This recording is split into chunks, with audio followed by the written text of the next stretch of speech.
Good evening. I'd like to welcome you to the council meeting of the 20th of February, and you're very welcome. We are all here tonight for the City of Onkaparinga's February meeting. So I'd like to just let people know that we do have an apology from Councillor Mick Fisher, and Councillor Lauren Dew will be late. We are unsure of Councillor Wilkes' status. For those of you who don't know, she's 41 weeks pregnant, so anything could be happening there. And we look forward to hearing some news. But I'd like to invite everyone who is here to join us by standing, and for the councillors to read the pledge. We recognise this city's considerable natural and cultural heritage, including thousands of years of traditional ownership by Ghana, and the more recent contribution from people either born here or who have migrated here. As we meet together, we build on this heritage by respecting and listening to each other, thinking clearly, being receptive to new ideas, speaking honestly, deciding wisely for the current and future well-being of those we serve. Thank you. And just a couple of reminders for those of you who are in the gallery tonight. This meeting is being recorded and it will be available on our website about 48 hours usually afterwards. So if you don't want to be seen, don't stay in the gallery because it will be visible to other people. And we do ask for you not to record on any other devices. We are using our public recording as the means of making sure that we do capture what has happened at the meeting tonight. And you're very welcome. We're really thrilled to have you all here as engaged community members. First of all, I would like to see if we have someone to move the minutes. Councillor Themialotis. Moved. Thank you. Do I have a seconder? Councillor Bell. Yes, I'll second. Thank you. Any questions? All those in favour?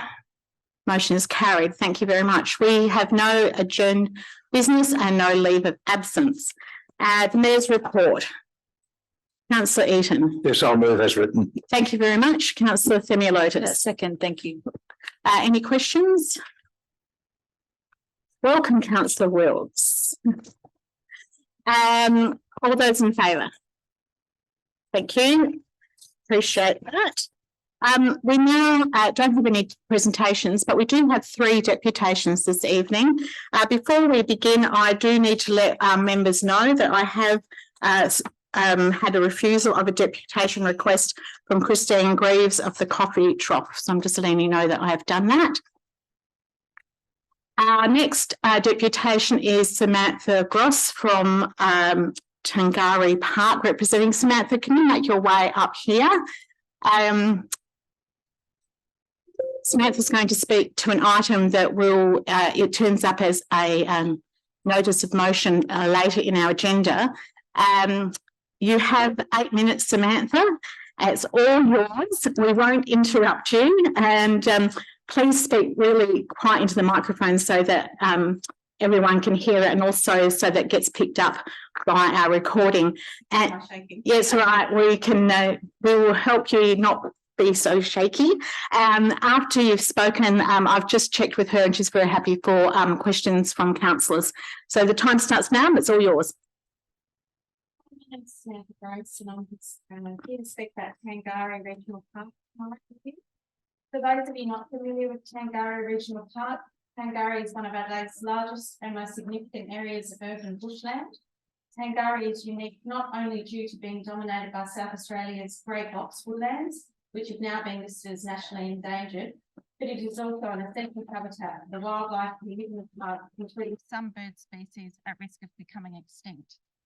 I'm one of many lucky people who are lucky enough to share this park with the wildlife. My work life is very intense and fast-paced, and as a way of balancing this, I love to walk. This has become a daily activity for me, along with my 2 dogs. I've had the pleasure of meeting many wonderful people and chatting with those who have the same desire to enjoy the park: walkers, dog walkers, and those who specifically come to view the tawny frogmouths, the kangaroos, koalas, ducks, and birds. But my enjoyment is waning. Instead of relaxing and taking in the beautiful scenery, all I see lately is rubbish and acts of vandalism, which sadden and frustrate me each and every time. I consider myself lucky to be a close neighbour to Tangari, living on a property on Pine Road, but that is starting to change. Over the last 2 years, I've noticed a steep escalation in the antisocial behaviour in and around Tangari and the surrounding areas. The photos I'm showing you have only been taken since January this year, but this is indicative on what is happening on a regular basis. The endless dumping of rubbish, including tyres, household items, building supplies, and many more objects in Tangari Park and along Pine Road. On a regular basis, I pick up garbage bags of rubbish tossed out of car windows along Pine Road, and I know that others also pick up the rubbish regularly on their walks. I also report to the council the larger dump sites, but I'm getting weary of constantly having to take time out of my hectic schedule to report this, which usually has to be undertaken during the business hours that I work. Drug paraphernalia and drugs left on the road outside my property. Dope plants being dumped outside neighbours' houses reported to the police and council. The attempts at lighting fires in Tangari. Just a few weeks ago, after a 38-degree day on the Sunday, on the Monday morning, myself and another walker in Tangari who found something that looked like incendiary devices made out of plastic bottles, fuel and aluminium, which had been set alight. When I rang the council, it had already been reported and police were also involved. We've also seen the CFS attend at Tangari and have been notified on our Alert SA app of fires in Tangari. Living on acreage on Pine Road near to Tangari, I'm not only worried about the wildlife in the park, but also for my family, my livestock, and that of my neighbours if a fire takes control in this area. One walker I was speaking to on one of my walks told me that just before Christmas, both herself and another walker went to use the bin, and there was an awful smell and lots of flies. They opened the bin and lifted a sheet, and there was a dead goat in the bin. The bins were missing over the Christmas New Year break when the park was very busy, and therefore multiple bags of dog faeces were left lying in the car parks, on the trails and on rocks. The smell and flies were terrible, and it was disgusting to look at, let alone those that didn't pick up their dog faeces, knowing that there was nowhere to put it. As you can imagine, this was not a pleasant walking experience. The endless hooning at all hours throughout the week. They've started doing donuts in the Tangari car parks, and I urge you to take a walk along Pine Road to see the number of burnouts taking place regularly. My photos only show a small area of the road. My family has driven down Pine Road only to have to stop at the Pimpala intersection at 6:30 at night to wait for a hoon to finish doing donuts in front of us. During winter, I came home from work about 7 p.m. It was very dark, and I was very close to hitting a boy on an unregistered trail bike, dinking a pillion. The bike had no lights, and the riders had no helmets, and they came flying out of the Tangari car park onto Pimpala Road. It scared me so badly that I called the police to report it. About 3 years ago, there was a serious accident on Pine Road involving some teenagers in a single car rollover. Some of the comments written on the Facebook page alluded to the fact that there were regular issues along Pine Road, and I'm worried it won't be long before this type of accident repeats itself. I have 2 teenagers, and I worry about them coming home at night in case they are caught up in a vehicle accident. You can see by the burnouts that they quite often are on the wrong side of the road. My daughter is studying to be a paramedic, and I fear that she will have to respond first on scene to these potential accidents. I believe that rather than just continuing to clean up after the fact, we need to get to the root causes of these issues and come up with actions to mitigate them. Lighting in the car parks and at the intersections would lessen these behaviours, as the culprits will know they are more likely to be recognised if they can clearly be seen. I also believe that the council needs to work closely with the police to have much more of a presence in the area. I don't have all the answers, but I think that the community, council and police need to work together to come up with solutions to this problem. I feel that just because this area is semi-rural, it is sometimes easier to sweep this under the carpet. But if this was happening in a normal suburban street or near your home, would you want to put up with it? Thank you for taking the time to listen. I'm just one voice, but I know that many others in our community have been affected by this. Thank you. Thanks very much. Really appreciate that, Samantha. I'm going to open it up to councillors to give you some questions, if that's all right. Councillor Bell. Thank you. And thank you, Samantha, for your deputation. Very informative, and I'm really sorry to hear what you've been going through, you and your family and the community. Can you tell me, how long did you say that you have lived in the area? So I was originally from O'Halloran Hills, and Cherry Gardens, so I have lived in the Old Prairie Hills area most of my life, but I've lived at Pine Road for 3 years or just over. And how often do you notice something that concerns you? Every other day, if not, once a week at least. It gets to the point that I just don't. And does that include just antisocial behaviour, or things that you notice that are left behind, evidence of that, or rubbish do you pick up? A bit of everything. So in this regards to burnouts and things like that, I reckon there's a new one almost every day of the week on there, on the roads and the noise. The hard rubbish has become increasingly bad, probably in the last year especially. Like, I don't think there's a week that goes by, and council can probably contest that, but I see them quite often having to pick things up. Even this week, after I got this ready, there was actually some builder or a contractor had put all of their rubbish and hard refuge into the bin, and then it was so full that there were just green bags of dog trees laying all over the ground in the car park around it, because there's just no room to put. People are trying to do the right thing, but there's just not even the room to put it in the bin. Have you spoken to many of your neighbours and those that you see you walk with? Do they have the same? Oh, yep. Yeah. My neighbours, I think, have been living there a lot longer, and I think that they've almost become complacent because it's been going on for so long that they almost turn a blind eye to it because there's no action happening. So, how long do you think this has been going on, for speaking to your neighbours and friends? Well, one of the guys I think has lived there 20 years plus, and it's always been a bit of not back when it was a dirt road as much, but once they sealed it, it actually became worse. So look, I can't vouch for others, but obviously long enough that people are being affected by it. And I've spoken to a neighbour this recently, and they've got young kids who are shortly going to be starting to walk to school, and they're hugely alarmed that even walking down that end of Pine Road, this sort of behaviour, it's not just at night time, it is during the day, and I wouldn't want my young children walking on that road, and I feel unsafe when I walk on that road, which is why I drive them up to Tangari. Another question, if I may. Thanks, Mayor. Also, with the area, what is it, do you think, in that particular area or one side of the park that makes it, do you think, more prevalent for happening? I think being semi-rural, it's not well lit at all. It's a lovely long straight. I know what teenagers like as well. I'm not one of these old people that goes, it's not like that. But I think it's a perfect straight for them to be able to fly along. It's not busy, but it's becoming much busier. It is becoming an access road that people are taking shortcuts down, and a lot of walkers are walking on the road, and there is no side path, and that is a worry in itself. I think it's not well lit. The car parks are open, they're dark, they're great places to sit. I've driven in there a few times when I've noticed cars sitting in there and they leave straight away. Why would you leave straight away if there's nothing to worry about?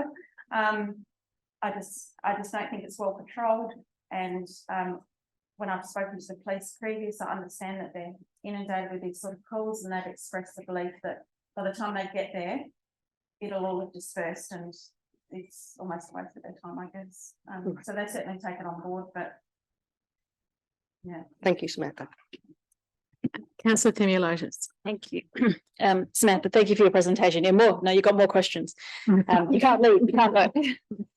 Just a quick question, and I know you did say it's not up to you to come up with the solutions, but is there a couple of ideas that you could share with the council, some that might be easy solutions and some a little bit more that we have to work together? So just speaking from my experience, and I have a 21-year-old son who's very much into push bikes and Surons, which are a mix between a push bike and electric. And we have jumps on our property. So I understand that the kids want to get out and do this. And I think the council's done an amazing job at setting up the BMX track I think they could hold a lot more open events and really utilise that area, have some barbecues. I know that when we first moved in the area, we were very heavily involved in helping with those dumps, and also went along to one of those open days, and they were really well received. But I guess the problem is that I don't necessarily think these are the kids causing the issue. It is an older level of people, you know, older age. But there is nothing in the south for kids that do have.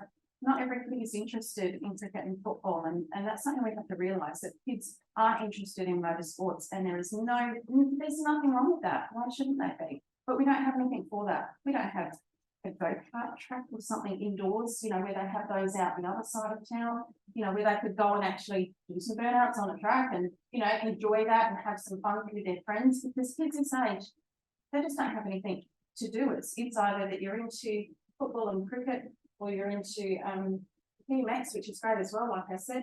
But the motorsport, there's no motocross track. They took away South Coast motocross track, so kids on motorbikes and trail bikes have nowhere to ride. Legally, we've taken away every single area, and I've got a diploma in health safety. Safety is part of the job that I do, so I do understand the risk of people getting hurt and that sort of thing. And I heard plenty of that when they're building jumps at Tangari about the risks. I know. I've worked in the industry for long enough to know, but these kids are going to get a lot more hurt if you don't give them any places to go, any places to ride, any places to enjoy themselves. I think you've seen what's happened at Blair with the social issues there, where they hop on trains. That, you know, they don't have enough to keep them busy in enough areas. We keep taking them away, and we say, oh, they're going to get hurt. We don't want to take that risk. I'm sorry, but they're taking the risk with other people on the roads. They're taking risks every day with our kids, you know, over long stretches of road at high speeds. And they, trust me, I've heard them racing. It's not just burnouts, and that really scares me. Councillor Eaton. Thanks for your presentation. Look, in respect to the wheelie marks, I've noticed that I actually, every time I come down this way, go down Pine Drive, and I've noticed that they've been probably more prevalent in about the last 6 weeks. Certainly that very long one wasn't there before, and the others, yeah. Yeah, that's very recent, but yeah, I think the last lot in the intersection were within the last few weeks. But did you get any of the details when that vehicle was seen doing the wheelies on the junction of? No, I think I had my children in the car, and I think this is going back a little bit, we were in complete shock. We just could not believe it, and we just wanted to get out of the area as quickly as possible, because I didn't want to get hit. Yeah, I record those things on dash cam, okay?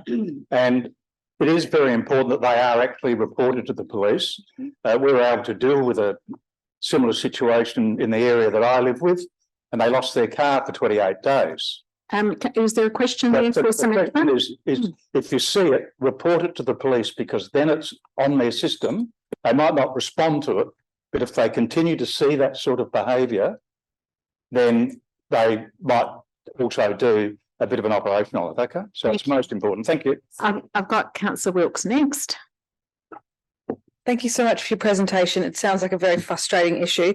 I see Councillor Bell has a motion up that will begin to address the issue, which is fantastic, coming up at the end of the meeting. I just wanted to know if you've seen something that deters the behaviour, so maybe like a change of season or a police presence or signage.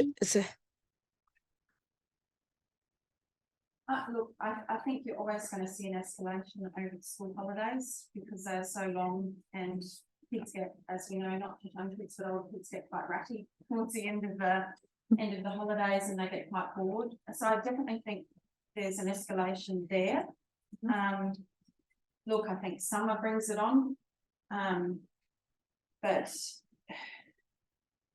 yeah, winter's not, I guess, as interesting time, because it's a little bit slippier, and a lot of, I guess, Pine Road gets a little bit muddy because you can't park on a lot of spots. So I think we certainly see it probably go down then, but summer is particularly better. Thank you. Councillor Bill. Yes, I have another further question, if I may. I understand the speed limit may have been reduced somewhere along there. Can you confirm that for me, please? Yes, so I've received a letter saying beforehand there was no signage.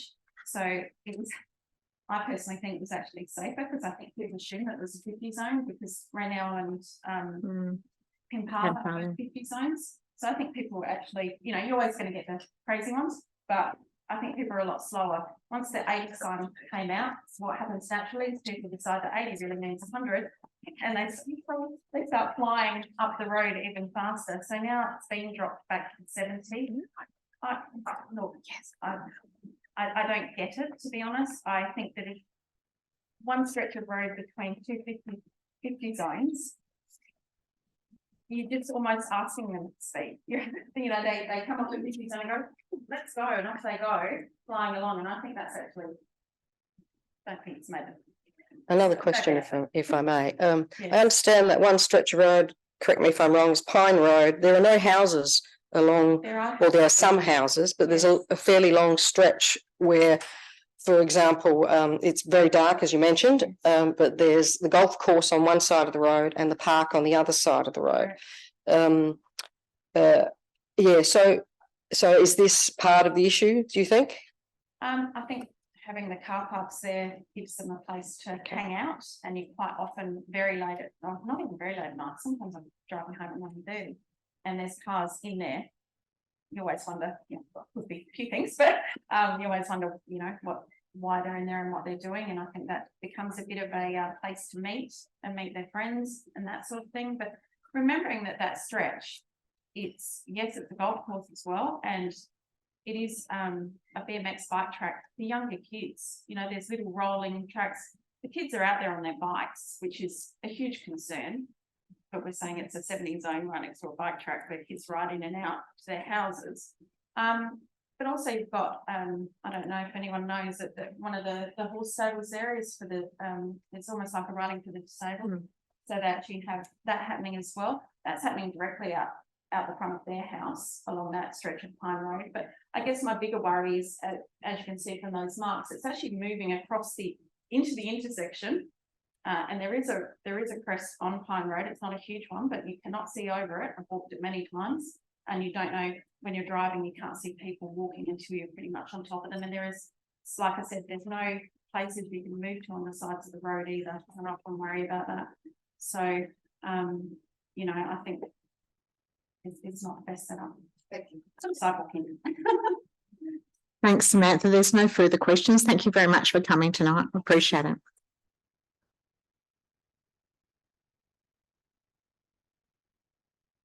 Our next deputation is from Terry Willis. He's part of the Moana Beach Tourist Park Residents Group. And as Terry comes up to the lectern, just to let him know as well. You're very welcome, Terry. Speaking to the microphone. And I think you've got some slides, have you know? No. Okay, so you've got 8 minutes. Are you happy for us to ask questions afterwards? Certainly. Okay, off you go. All right. Good evening, Lady Mayoress, councillors, ladies and gentlemen. Thank you for allowing me to speak to you tonight on behalf of the Moana Beach Tourist Park Residents Committee. My name is Terry Wills. I've recently become chairperson of the Residents Park Committee and also live in the park. I wish to speak to you about the leases of the park residents and the effect non-renewal extension will have on its residents, as well as the inability of the residents to be able to transfer their leases. Most of the residents have been in the park for more than 5 years, and their decision to settle within the park was the belief that they would be able to sell their houses and transfer the leases should they ever decide to do so. The majority of residents are second and third owners of these dwellings.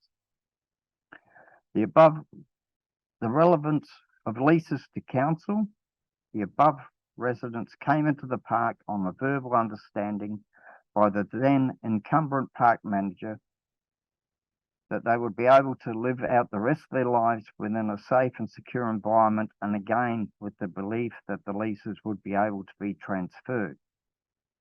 This statement said residents feel secure knowing that they made the right decision to move into the park at the time of their lives when it would have been psychologically stressful for them, perhaps in some cases having to move away from family. The one saving grace for them was that they would be with like-minded people and be able to make new friends. All this enabled them to create a community-like atmosphere, security and stress-free living. This has now been taken away from them, creating concern as to what may happen should they feel the need to sell. By not being able to sell and transfer the lease of their property, in this case their house, means their home will automatically be devalued, as any future buyer may not be open to the idea of buying and then having to pay extra to have the house moved off site. Therefore, the residents' financial tenure is at risk. The impact of all this will be devastating to some residents, both mentally, financially. What it would mean is that the resident would not be financially viable to go into a nursing home if their health required it. They may not have any family to help them, so what is left for them? The expected results from council would be the residents' expectations of the council are for the renewal extension of their current leases for the rest of their natural lives, as well as being able to sell their houses and transfer the leases, thus enabling residents to live out their lives with dignity, something we would all like to be able to do when the time comes. With new lease arrangements in place, it would also allow residents peace of mind in their latter years without the constant concern that their lease may not be renewed, extended, or the inability to transfer those leases. The benefit to the general community, the current climate of the community within the park is one of neighbourly support when and if needed, something that may not be easily found in suburbia today with so many families working. The constant state of anxiety is not beneficial for any of the residents, especially those with existing health conditions. A resident who may have to try and find a place to live is going to be faced with the following: the inability to afford the cost of moving into a rental property, which would include removal costs, 4 to 6 weeks bonds, depending on the landlord's requirements, and the usual 4 to 6 week rent in advance. Age pensions, being as they are, will not cover all necessary expenses such as food, medication, and all essential services, even with rent assistance provided. In having to do so would be placing an extra burden on an already out of control housing crisis. The rental area may not be suitable, especially for those without transport, close neighbours, families to help out. Our current location, you have to agree, is ideally situated towards medical facilities, public transport, both bus and train, and shopping. In a summary, we the residents of Moana Beach Tourist Park request from the council that our leases be renewed, extended indefinitely, and the ability to sell our houses and transfer the leases to the benefit of all concerned. Thank you. Thank you very much, Terry. Councillor Yeomans. Yeah, thanks, Terry, for coming up and sharing your thoughts. And I see you've got a lot of other residents here from the park with you. So thanks for talking. It's very brave and difficult talking in front of people. Thanks for what you're saying. Just got a couple of questions if I can. Just firstly, I don't think you mentioned it. How long have you lived in the park? I've been there approximately 2.5, maybe 3 years. I'm not exactly sure. I haven't looked it up. Is that in the same place you're living in at the moment? No, I originally lived in a caravan and annex, and when this house came up for sale, I purchased it, and the gentleman went straight into a nursing home.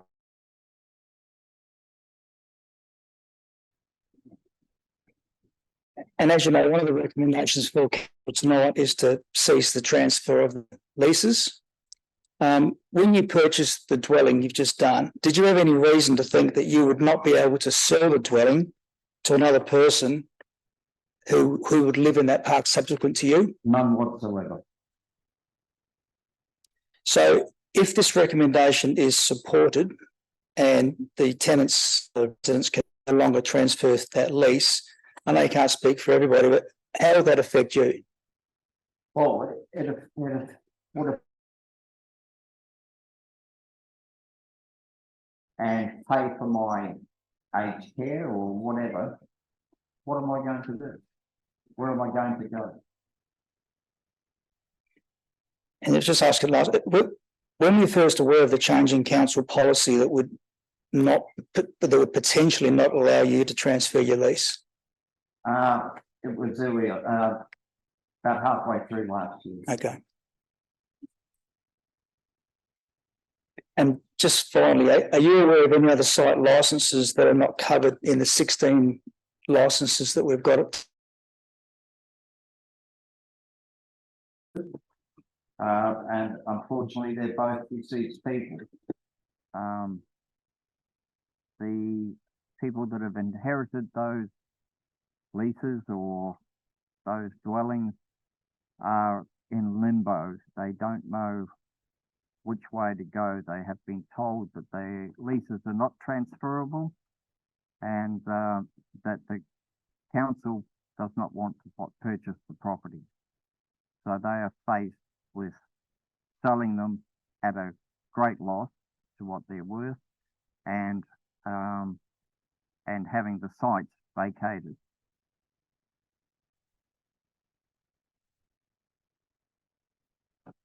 So you're saying that those two extra licenses that are a result of deceased estates, basically, those relatives or whoever's living past the where the deceased estates were going to be passed on to, are you saying they've already been told by council that they're not able to transfer the lease? I know for a fact that one person has been told, and that is from R4, which is a lovely little house that's been totally renovated, and he's been told that the lease will not be transferred.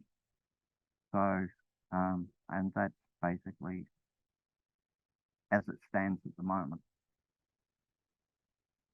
Councillor Dew. Thank you, Terry, for your deputation, and Liz also for the preparation you both have done. I wondered a couple of questions. One was, what led you to believe that you could transfer the property? Well, as I say, I mentioned it before, the majority of the people in the park are either second, third, some of them are even fourth owners of the houses that are in there. So those leases before have been transferable. Mm-hmm. And there's been no indication that would cease to be so. Okay. And in terms of investment into the properties, is it varied? So some people have maybe put their own money in to jazz it up versus is there? Yes. Yeah. There have been improvements. Yeah. To the properties, garden sheds, garden beds, things like that. I mean, it's a lovely little community. So, yes, there is a financial investment in these homes. And I just wondered, for some of you that have purchased in the last sort of 5 to 10 years, individually, how much money would be lost if you weren't able to transfer the properties? I personally would lose approximately 170,000. Mm-hmm.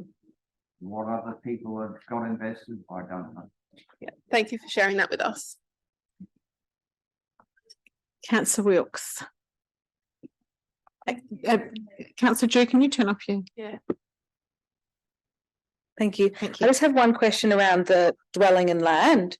So I know you can't speak for everyone and sort of piggybacks off Councillor Yeomans a little bit, but how many people in the group do you think bought the dwelling itself with the understanding or the what's the word I'm looking for,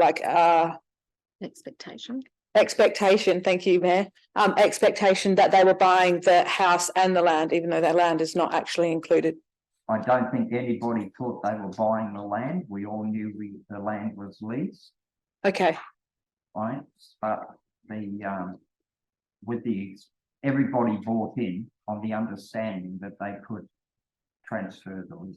Okay. There's not one of them that has said. And do you think there was a time frame that, because obviously it's 5 year, but like sort of a time frame that would be ideal for the group? So say until, the next 5 years, or for security for your ongoing lives or? Well, from my understanding, the leases will be extended by 5 years, by 5 years, by 5 years, and until it goes on. I mean, eventually the dwellings will be unlivable. There's no doubt about that. But it depends on the time frame of council for their what they want to use the land for. Okay, and so for you and your group, I don't know if you want to answer this for them, but what would be the ideal outcome then? Is it sort of obviously longer than 5 years, but until you guys are comfortable for forever? That's a very hard question for me to answer because everything changes, you know, I mean, life changes. Yes. So I can't just say, well, 5 years is going to do, or 10 years, or 15, or even 30. I don't know. Okay. Well, thank you so much for answering my questions. I really appreciate it. Thank you. Councillor Themiolotis. Thank you for your presentation, Terry.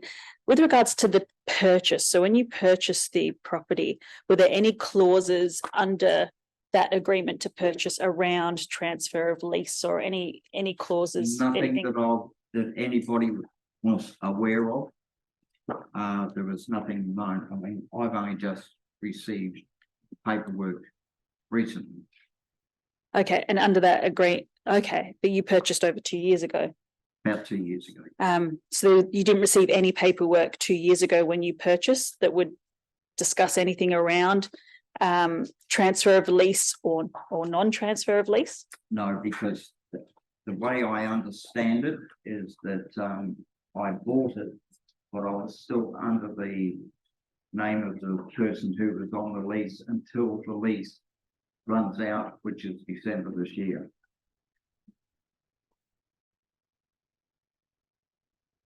Do you want another question? No, that's going to be a question. Okay, we'll leave that then. Thank you, Councillor Grose. Thank you, Terry. I think I'm kind of going down the same path as Councillor Themiolotis. So excuse me if it's a bit repetitive. So when you purchased the house, yes. Was that through a contract? Did you have a Form 1 which actually outlined basically what it included? So like a normal property transaction? No, there was the man that lived there, Bob Norgren. He was getting on in years, put it that way. He used to go wandering. I was living in the park in a caravan, and I used to go and get him, take him home, take him into bed, let him in, things like that. And his stepdaughter said to me when he had to go into a park home, I need to sell the house. And then I thought, well, I would rather be in a house than a caravan. And I sold my property at Hallett Cove due to a breakup of my marriage breakdown. So I had money, and she needed money straight away to pay the aged care. Yeah. So that was yeah. Yeah. So basically, I think as Councillor Themiolotis has already asked, there was no actual written agreement which actually specified the terms of the lease ongoing. So nothing like that. Here's the lease. Right. And also I've got a bill of sale, if you like, a receipt for it. All right. So all right. No worries. Well, I think we'll ask some questions of the officers. Thank you. Thank you. Councillor Bill. Yes, thank you, Mayor, and thank you, Terry. Just if I can ask you, you mentioned to Councillor Yeomans that you only became aware of the changes middle of last year. Is that right? yeah, approximately, well, it would have been this time last year, I think, about March. Okay, and since then, how many discussions or meetings has there been to explain the circumstances that you could be facing? I must admit, there's been every 6 weeks there is a meeting with Chris Simpson and Bell, and unfortunately, I have other engagements at the time those meetings are on. So I had missed quite a few of them. But I've got to be honest, nobody that has attended those meetings has ever come up to me and said, oh, this was discussed or that was discussed. And there has never been any minutes taken of that meeting. But we have, since I've become chairman of the committee, we have been taking minutes of our own meeting. And we have a meeting with Simpson and Bell on the 27th of this month. So I'll definitely be there for that. Have you received anything in writing other than the letter I understand you received last week? No. Have you received any reassurances or guarantees or given any options? Verbally, yes. On a meeting that we had, I believe it was the 7th of December last year. Mr. Nick Carr was there, Dean Hewson and Chris Simpson. Have any of you sought any legal advice separately? There's one of our members sought legal advice earlier in the piece when all this first started. A question completely separate to that. Apologies, I don't mean to offend, but has the consideration been given to, or is there a possibility for the houses or places that you live, can they be removed, transported and sold on the market, on a market of some sort? At a great loss to ourselves, more than one. But there are so many on the market at the moment that I don't. Thank you. No further questions. Thank you. Thanks, Councillor Bell.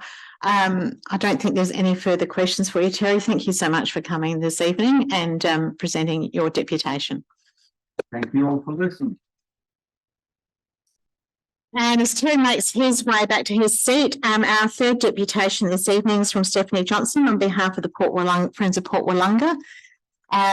Stephanie, I think you know the process up here. You'll have 8 minutes to speak. If you wish to, if Councillor Stafford can pick these up and pass those around to that side, and perhaps thank you, Councillor Platten can pass them down to his co-councillors as well.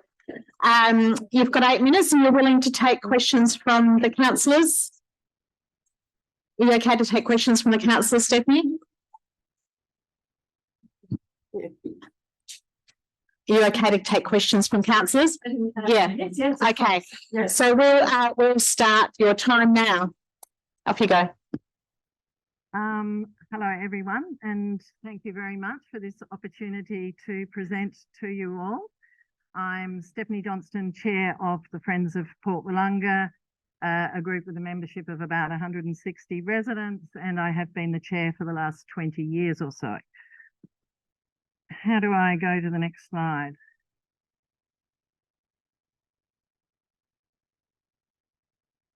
Thank you. It's missing one of my slides. Anyway, there's this is a bit of a background to the Coast Park project. So 1996, there was a broad community survey around the caravan park site down at Port Willunga, and council, in response to community, determined to decommission the park and restore and revegetate. 20 years later, working with the formal council, we managed to consolidate the land and under council's care and control. The problem before that was it was half state, half council. And 2018, the whole North Coast Park project was initiated. The Stovey Pole question has been on the agenda for a very long time, since that first project to rehabilitate the caravan park site. And there was a moment in 2020 where quotes were obtained for various alternatives to decommission them. We've got the funding from the state government matched by council. The bridge, there was a talk of a $1 million bridge. And now today we here have, post-COVID, post increases in costs, etc., a request to council to add some funds from unspent funds to the project. Next one, please. What we really love the fact that finally, after lots of conversations with the council administration, that we have a recommendation to the elected members for putting up a budget towards removing the Stovey poles. Various other things we like. We note that there have been budget adjustments, and we support those budget adjustments of cutting out nodes 1 and node 6, I think it is, the treatment of the beginning node and the end node. However, we argue, and I think all the different groups and even the council administration all argue that concrete is the way to go, largely because long term it survives for much longer. And obviously the decommissioning of the current, we'll see some photos in a minute of what the state of the art. This has been dragging on for a very long time, and the current footpaths are in, almost dangerous state. So next slide, please. So yeah, we're very happy that this recommendation is up, and we're arguing very strongly, not only for the visual aspects, obviously, but you'll see in the photos, these Stovey poles require ongoing maintenance. And in fact, the dune, thanks to the efforts of various, locals and council, the dune is growing in height. So we've had a boardwalk there, which is now almost buried. And the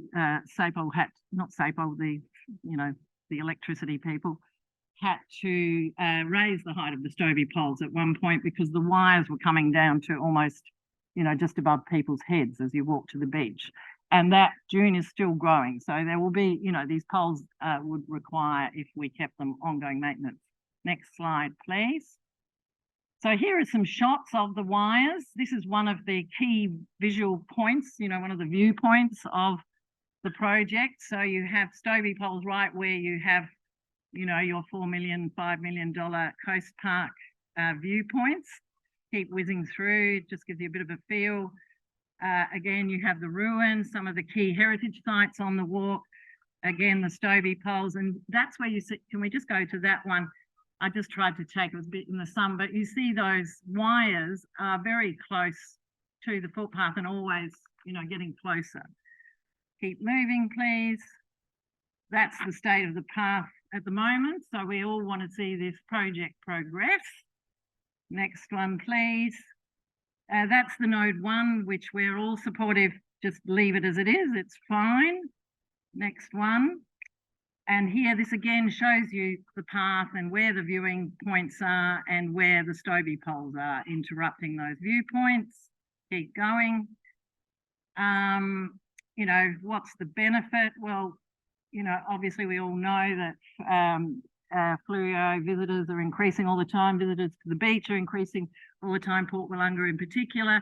Each year, as the local group, we observe more and more visitors from all over the world. But also this copy of this letter, you'll see that it's of high importance to the locals.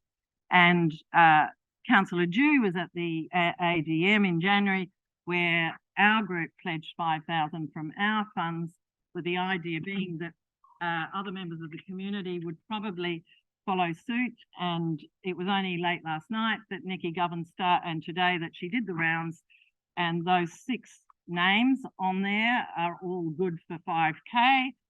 So that 339 names are all good for 5K. So you've got 45 on the table as of today. And we suspect we could raise more, but we're just trying to point out we've got skin in the game.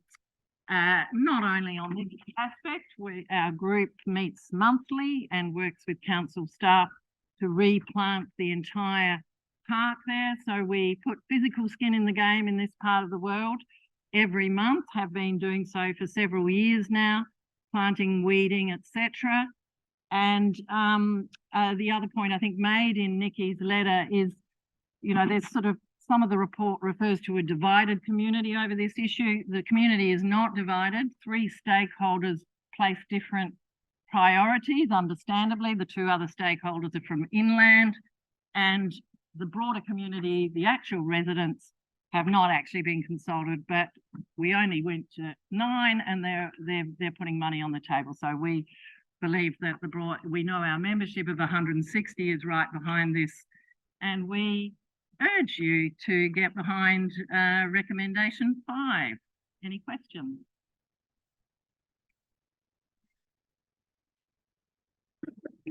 Councillor Yeomans. Yeah, thanks, Stephanie, for coming along and giving us your point of view on the Stoby poles. We sort of half knew it anyway, but it's good to reiterate it. Just a quick one. Hypothetically, if we're not able to raise the funds to remove the Stoby poles, and it just gets to a point where we either can the project or we move forward with the Stoby poles in place, because we've just gone to the nth degree to try and find the money and we just can't do it. Yeah, so that's what I'm saying. What's your view there? Yeah. Look, I do think it's a bit laughable to say that trees will fix the situation. You're right on the coast. You know, trees take a long time to grow. They don't grow very well when they're on the coast. The soil there is not great. So, you know, and you know, it's in front of us that there are unspent funds. So I do see this a little bit like the, you know, the one-way freeway, which we've all suffered in this part of the world. You know, if you're going to do the job, do it properly. You know, don't sit with the one-way freeway. And for us, a coast park, a $4-5 million project where you, you know, decide not to allocate the funds towards that key part that has been, I mean, we did the work to initiate this project. We did the work to get the land consolidated. And this has been our one request, is to decommission those Stoby poles.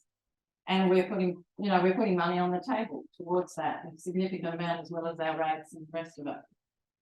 So yeah, I mean, to say that it could be fixed with trees is, and it's just, it is a bit like the one-way freeway.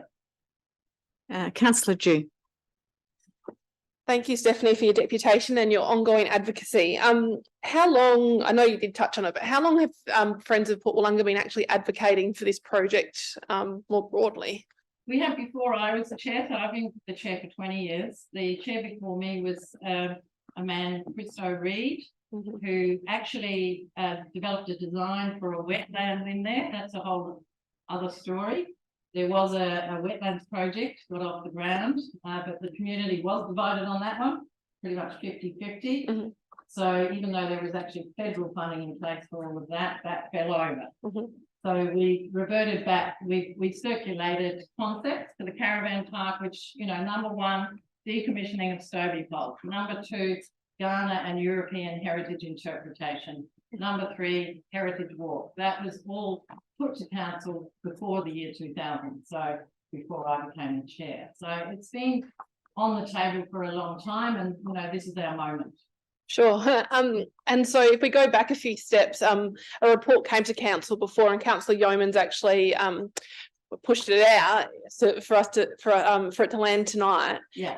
In order for greater, deeper consultation with the stakeholders. Yeah. And I was wondering how satisfied you feel from the engagement of the team, which was quite extensive in the end. Excellent. Yeah. Yeah, I think the engagement. I mean, in the early days, there was also broad community engagement. Obviously, when it came to the table last May, there were concerns from different people. I think, you know, most of those have been addressed. You know, they were to do with the steepness of the gradient. I think some of the materials. I think there's still, I know Friends of Willunga Basin is still concerned there's not enough funding going into the actual rehabilitation of the natural, you know, plants, etc. But we will work with council to implement that anyway, as we do already. And I think, and you know, this thing about a sticking point, it was really people like the walkers were very keen to see the route put in, because they were finalising their walk. So they didn't want to see Stoby pole arguments holding them up. But at the end of the day, they put their walk in. So I don't think that's an issue for them. friends of Willunga Basin, of course, were concerned about where they're going to park their cars when they come to the beach, because that is an ongoing issue. So that was a key priority for them. And I think we all decided together through that consultation process that the car parking could not be resolved with just those few stakeholders. That would need proper consultation with all the residents, and that would be a future project. And we're very keen to move on to that future project. But it does feel that the Stony Poles are the thing that needs to be, taken care of at this stage. Sure. And my final question in relation to the Stobie poles, what benefit do you feel that it brings to the local area and to community down in Port Willunga? Well, it's the point, I guess, is these right now, most people will access the beach from the Starfreeze car park. Most people enjoy Coast Park from that point all the way along the Esplanade, all the way down to the Aldinga ramp. So that was the last stage that council funded. And that's been a huge success. So that used to be a dirt path that people with, with prams and babies would struggle along. It's a very popular route now. I ride my bike there once a week from our place to Selix. And, it's been a great success. So we all anticipate that this next stage will also be taken up, if you like, with, equal enthusiasm.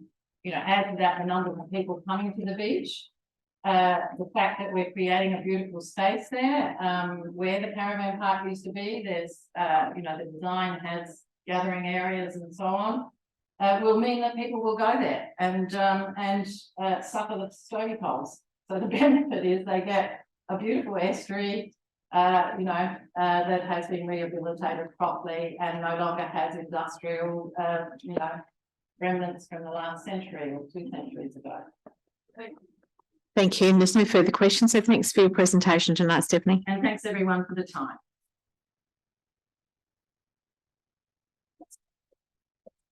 So for those of you who are following along, we are now at item 8.1, which are the special audit and risk committee minutes of the 15th of February. Councillor Pritchard, are you moving these minutes? I'd like to move the minutes. Do you wish to speak to them? Just very quickly. So council would recognise that we requested additional ARC meetings to discuss financial reports before they came to the council chamber. So in particular, this set of minutes is regards to budget review 2, which we're discussing shortly. Very quickly, because I'll talk a bit more during budget review 2, but the independent member, Andrew Johnston, was very impressed to see that we're effectively operating cost neutral, except for a couple of items, one of which is more depreciation and unfortunately more interest payments. Through the ARC, we questioned the depreciation, whether there was any further asset revaluations occurring in 2024, and a bit of a discussion around the interest. The ARC were told that there was a asset revaluation of the stormwater assets occurring later this year, which was expected to return some of that depreciation loss, I guess, which would be great. And we have learnt a new term, which is deemed interest, which is from any of the grant money where we have previously accounted for it against our interest payments. It now needs to be accounted for in the grant or in the capital work side of the ledger, I guess. So yeah, so effectively our interest position has gotten worse because the interest that we've been not paying on funding that we've received in advance has now been moved across to the project. So yeah, so a very valuable session for myself and Councillor Yeomans. And I think the ARC was generally very happy with the report, other than those 2 items. Thank you. Do I have a seconder? Councillor Yeomans? Yes, I second it. Do you wish to speak? No, thanks. Any questions? Can I just ask a question in relation to that deeming? So is that a new accounting method? Is that a requirement under the accounting standards? A nod will do, or a no, or do we know the answer to that? Or should I just leave that to the next item? I'm happy to provide a response now. So deemed interest is a requirement under a number of our contracts where we've received funding in advance. As you're aware, we've received quite a lot of funding in advance in the last couple of years. So it is not a new accounting practice, but it is a requirement that we haven't, I guess, had as much focus on compared to in the past. Thank you. Thank you. I appreciate that. All those in favour? The motion's carried. Next item, 9.1, is the quarterly finance report, budget review number 2. You're going to join us up the table here. Thank you. Do I have a mover for this motion? Councillor Pritchard. Seems to fall to me. Yep, happy to move budget review 2 as written. Do you wish to speak to the motion? Just very quickly to point out those two major project movements, an additional 1.198 in depreciation, which was finalising the assets that were found or gifted last year over the end of the year period. There was an additional $20 million of assets which we've had to depreciate. And that increase in the interest was a movement of over $1 million. So unfortunately, the budget deficit position is worse to the tune of 2.5 million, but 2.3 million of that has come from those two items. So the rest of the budget period, which ended in December, has been relatively stable across the items.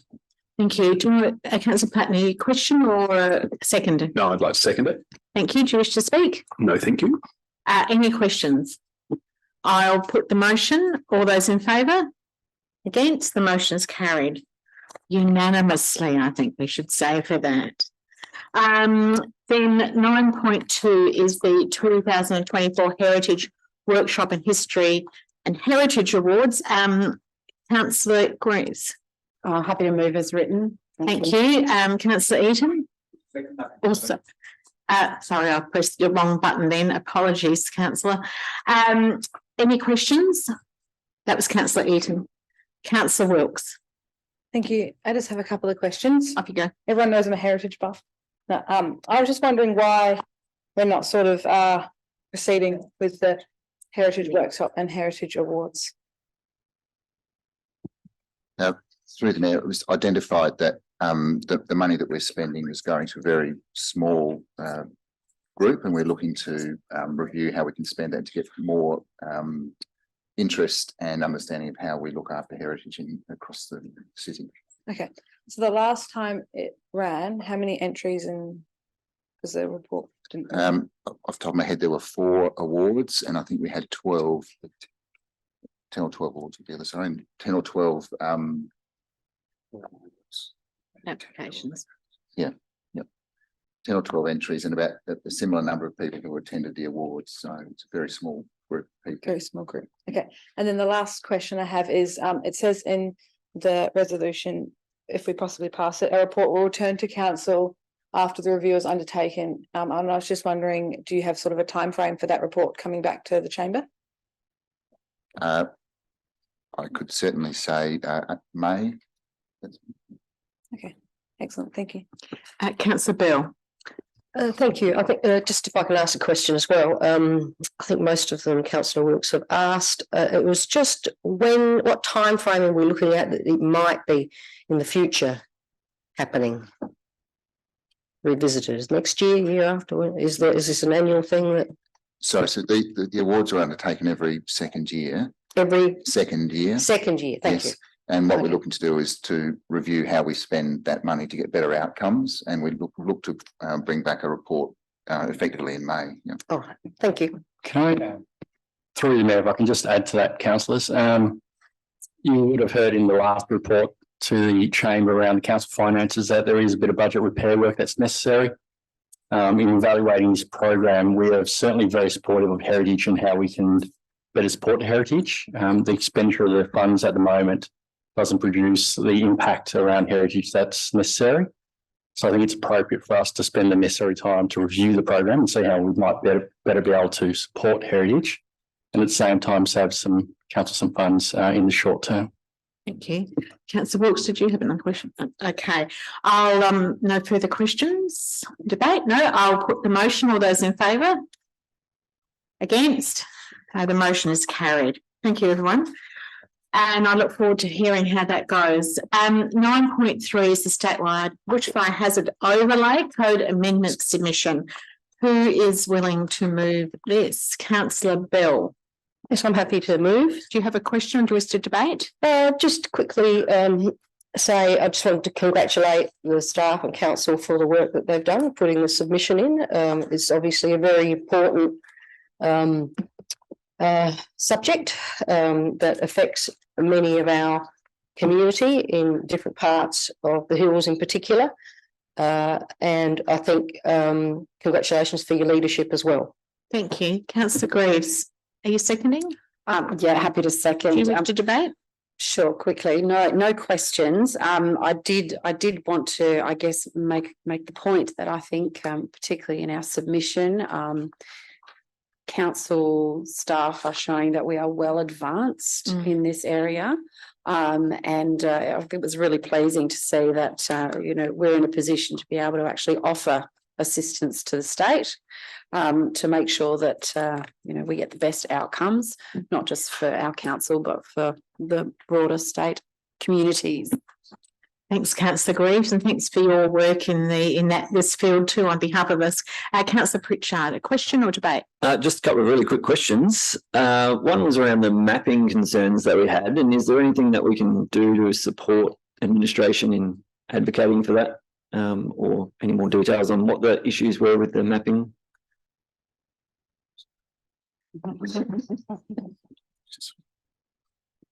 No, press it again. That's it.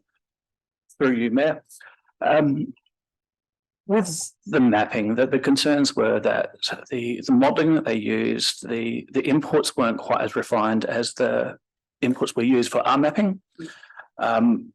So with the project that would have been presented, I think at the last council meeting.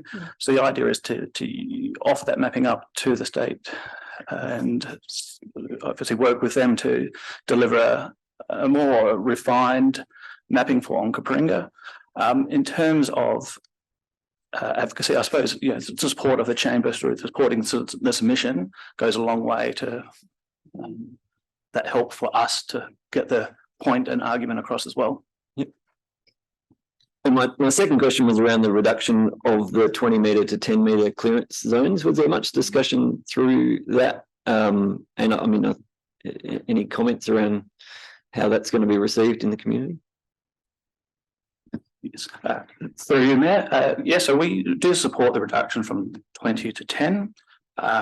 It was a bit of a surprise to us. We weren't aware that was coming through, so that was nice. Our concern is that if we don't get the mapping right, we actually end up with more areas in a medium or high, and that is where the exemptions apply, that you can remove trees within that distance. So we might get a benefit through the legislation, but if the mapping's not right, we can actually lose that benefit. So again. Thank you. No further questions. I'll put the motion. All those in favour? And all those against? The motion's carried unanimously. Thank you. Thanks, officers, for your help with all of that. And please pass on our thanks to the rest of the team. We know it's not just the two of you. The 9.4 dog on leash and prohibited area review. Councillor Platten. Yes. I would like to move it. And would you like to speak to the motion? I do just have a quick point to make. I'm fully supportive of community consultation on this. I do have concerns around banning dogs completely from Port Noarlunga Beach during daylight savings. I'll be very interested to see what the community consultation has to say about that, and hopefully the community is engaged. Thank you. Councillor Wilkes. Yes, I'm happy to second. And do you wish to debate? Yes, I'd like to speak to this. Okay. I'm actually really looking forward to seeing this community engagement come back as well, with 4 of those areas in our ward, Councillor Platten, Deputy Mayor Platten. I'm really excited to see what the community think about the ideas, because some of them we're looking at new proposals, and some of them are a lot of them are community driven. So I appreciate staff for listening, because I know obviously you guys have been taking our feedback over the years that we've been in here, and some of them are a direct result of seeing them on there. So I'm really excited to see what the community think. I think you've developed a great flyer. And I just want to say that we'll definitely be promoting the engagement myself, and thank you staff for the effort that you have put into this. Thank you. Councillor Stafford, a question or debate? Just a question. Go It's ahead. funny that you bring up the Port Noarlunga beach. So just a little bit of context, if that's all right. I'll treat it as debate. Off you go. Oh, okay. All right.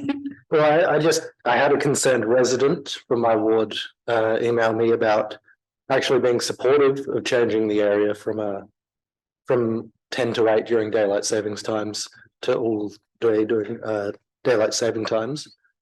But they pointed out that we have dedicated dog exercises parks and areas of the beach that are totally unrestricted for dogs. And they just wanted to question from the staff. So I guess moving to question, I don't know. Off you go.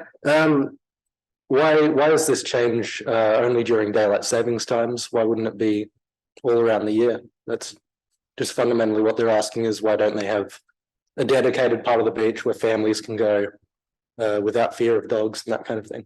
Go ahead. Do you want to try that one in? So through the mayor, we've had that request come through too. And when we look at it, what we notice in the non-daylight savings times of the years is that the use of the beach is very, very minimal. And from a compliance perspective, the rangers find it very difficult to approach a person who's got a dog on a beach off lead, potentially even during daylight savings, but there's no one on the beach. The common sense aspect sort of gets lost. So the approach that we propose during daylight savings is really trying to be pragmatic about the high use times, as opposed to those times of the year when there might be very, very few people on the beach. In fact, often the only people who are on the beach are dog walkers. Thank you. I don't think there's any further questions. I'll put the motion. All those in favour? All those against? The motion is carried. Thanks everyone, and thanks to the team behind the scenes. And I know we are all looking forward to that engagement. 9.5 is the South Australia's new Biodiversity Act. So this is a new piece of legislation in the South Australian Parliament. And do we have a mover? Councillor Bell. Yes, thank you, Mayor. I'd like to move this motion. I'm very pleased to see the work that's been done to submit our view and our contribution to the Biodiversity Act that is planned. It's very exciting. I actually had completed the Your Say only 3 weeks ago, or 2 or 3 weeks ago, so I was very excited to see this on the agenda because I'd forgotten that it was coming. So, we know that biodiversity, as it says in the papers, is a fundamental aspect of our planet's health and resilience. It contributes to our ecosystems and services that are essential for human life and underpins world's economy. So I think that kind of summarises it briefly. So yeah, I support that. Thanks. Thank you. Councillor Pritchard, a question or seconding? Seconding, and then a couple of questions. Go for it. Fantastic submission. What I was just really curious to know is how there's a reasonably large concern around the funding proposal and how we can assist. Obviously, we've got some national parks with some olive tree issues in it that I've called out specifically around having funding gaps. Is there anything that, in addition to this letter, that we can do to sort of advocate? Through the Mayor, yeah, absolutely. We have actually put forward a few submissions which have raised these issues, and I know that our officers on the ground raise it regularly with the landscape boards as well. And the Mayor has written a few letters as well advocating on the woody weeds issues in particular, and national park funding in general. It is a big issue. Councillor, do you have another question? Oh, there's one more question. Just with regards to the submission, how sort of our local groups like Friends of Willunga Basin and Willunga Environment Group, as well as private residents, how are they represented through the submission? Through the Mayor, so this submission was based on information from our officers mostly, rather than the local groups, but we can certainly share the submission with them publicly as we go ahead. And I believe that, as Councillor Bell was saying, there are opportunities for them to put in submissions directly as well. So just on that, have we made that well known to like the private landholders like Biodiversity, McLaren Vale and the community groups? Through the mayor, I would have to take that one on notice. I'm not quite sure the extent that we promoted it on our Your Say. Yeah, no, thank you. Councillor Dew. I just wanted to quick debate, please. I think it's very clear through the community plan process that community want us to display leadership, and advocacy is an amazing example of that. And I think that this submission does that to a T. I like how our submission highlights the interconnection between the Biodiversity Act and the Planning and Development and Infrastructure Act. And I think that throughout our time on council, we've absolutely seen how the team demonstrate absolute competence in this space. So it's great that we've actually been able to provide leadership and provide a submission of such high quality. So thank you. Thank you. No further questions? No further debate. I'll put the motion. All those in favour? Against? The motion is carried. And please pass on our thanks to the team. This item, I had more feedback of in a positive than I've had in any other item, I think, in the last year. So congratulations to all of you. Item 9.6, Resilient South Regional Climate Action Plan. Councillor Bell. Yes, I'd like to move the motion. Do you wish to speak? Yes, please. Off you go. Just again, I'd like to congratulate the council for their leadership in this role. Obviously, it's a big partnership. Regional organisation, including the City of Holdfast, Marion, Mitcham and the Government of South Australia. This is a very exciting time. Clearly, the work that council has already been done and the work of the partnership, it has been recognised. That's obvious through the assistance of state and federal government recognition. I read all the documents and highly recommend them if you haven't read through all of them. Given the preference of obviously the state and federal governments to fund and support local government climate action through regional climate partnerships, approving this 20,000 contribution, I think will give us the high return it's recommending there. Clearly, the Resilient South is nationally recognised, as I mentioned, for delivering the complex strategic project capacity building and collaboration that they've achieved through cultural governance and operational change. Obviously, the examples of some of the key activities initiated that they've initiated, are 56.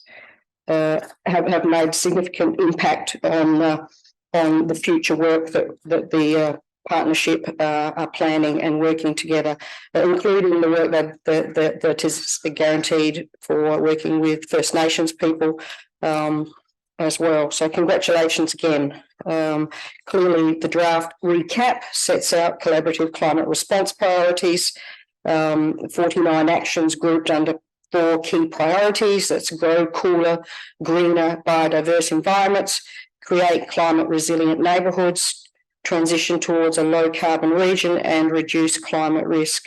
Congratulations. Thank you. Councillor Eaton. Yeah, certainly, I'd like to second it. This is an important strategy. I mean, it's a partnership between us and the other councils. I did attend the workshop or information session that was held. And it's actually nice to see SA Power Networks mentioned in there. They've been very active in Flagstaff Hill in the last week. A lot of 3 days of trimming trees along Blacks Road to reduce our risk to power outages. Sunnymead Avenue yesterday. And last week they were doing Windy Banks Road. So there's plenty of mob in the northern suburbs at the moment, but certainly support it. Thank you, Councillor Eaton. Any further questions? No further debate. I'll put the motion. All those in favour? Against? Motion's carried. Thank you. Right. Item 9.7, Councillor Yeomans. Did I get in? You did. Well done. Is there an update? Oh. Yes, I'll just hear from Officer first and then you're on. Through the Mayor, two sets of questions were provided this afternoon to Councillor Yeomans and Councillor Pritchard, which are in your folders. In addition, elected members, I think it is probably important to mention that given what's already in the report regarding value and understanding of value and investment, that Council Administration will be speaking with obviously our Consumer Affairs, Property Council, Real Estate Institute to really make sure that all the correct information is available to people and future purchasers around purchasing assets or chattel, which is under a very old-fashioned archaic term, but which is under the legislation, because regardless of the decision of council this evening around the assignment of licenses, it's very important, and we have a duty to actually make sure that when people do purchase something, they are fully aware of what they are actually purchasing. Thank you. Thank you. Councillor Yeomans. Yeah, thank you. I would like to move recommendations 1 and 3. 1 and 3, yeah.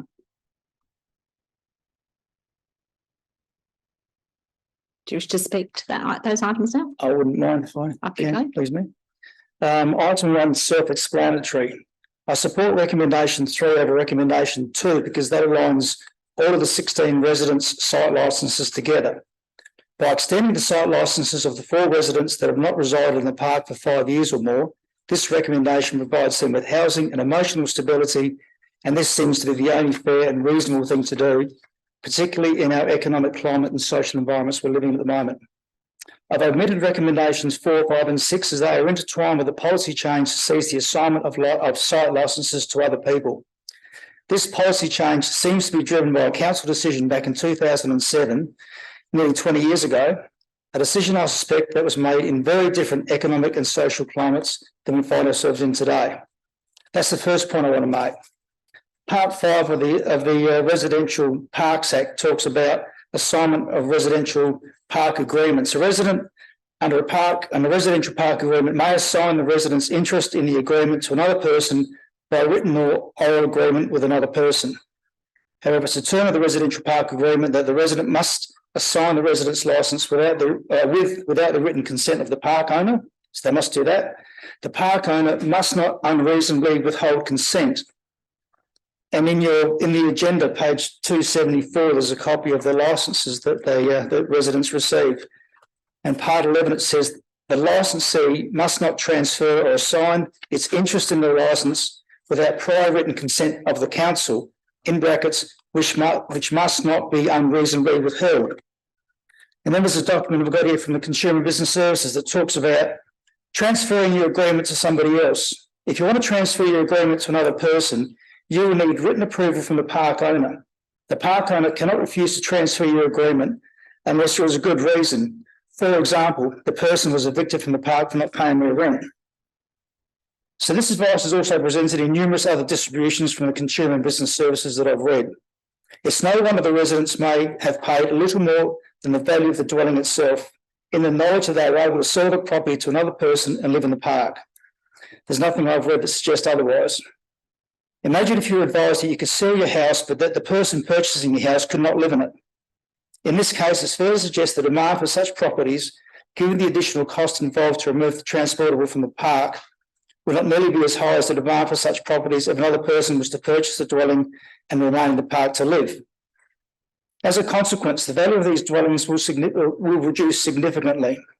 These residents up until now had comfort and they had an asset that they could sell that could be used when it was time to move out of the park, perhaps into a nursing home, perhaps to relocate in the state to be close to family for support, or perhaps something that they'll be able to leave behind for their children when they pass. Extending the site licences and retaining the right to transfer those site licences does not preclude the council from redeveloping the park. There's a mechanism in place that provides for a council to redevelop the park. That rests with section 70A of the Residential Parks Act. This provides for options where the park owner needs to work with the residents to ensure their transition out of the dwelling is done in a fair and respectful way.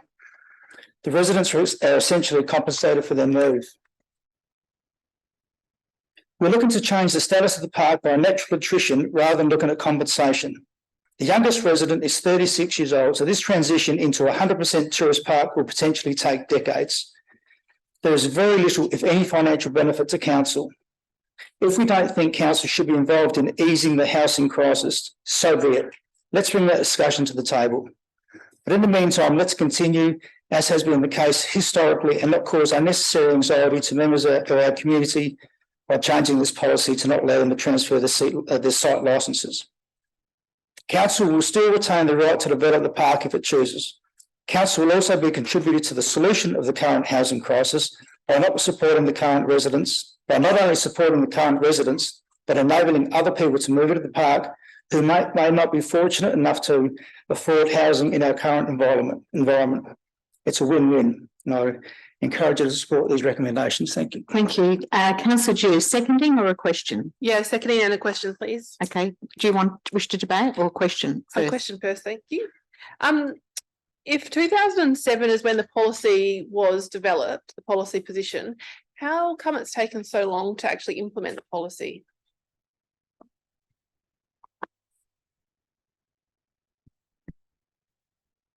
Through the Mayor, thank you, Councillor Dew. I suppose if the information we provided around the history, so 2007 was when the Community Land Management Plan came in, and in effect that meant that the plan for that piece of land is for leisure activities, and so it's not envisaged for a principal place of residence.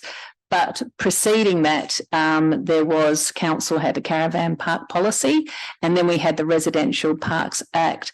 So in essence, we've been balancing these two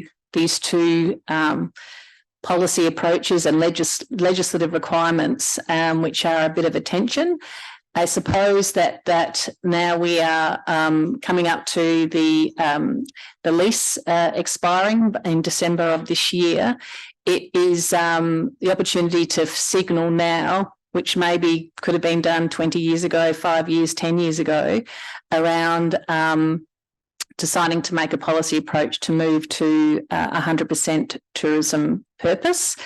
But obviously it's around finding the balance for housing security and support for existing residents. So making that commitment to our existing residents and acknowledging they do have a strong community, sense of community, but also signalling that once the residents choose to move on or leave, that will start the process, which, as we've already sort of identified, could take some time to move into 100% tourism purposes. But knowing that there are other ways that we need to be looking at what council role is regarding housing affordability within our community. Sure. Thank you. Yeah, we'll go into debate. I'll keep it short because Councillor Yeomans has talked a lot about the technical components. But I guess for me, what I've been thinking about after meeting Terry and Liz is around how this is not just a policy decision for us around the chamber tonight. This is a heart decision and a head decision. And we're talking about the lives of people within our community in addition to the organisation and what's best maybe for the organisation. So after hearing the stories, I absolutely agree with Councillor Yeomans in that it's so imperative for the residents to all have their leases aligned. And I think more work needs to be done in terms of compensation and considering how, I'm not necessarily saying that we are the ones that need to compensate each resident, but at least we need to do deeper thinking alongside of the residents together to come up with some solutions in terms of a future way forward, which I think we haven't quite explored yet.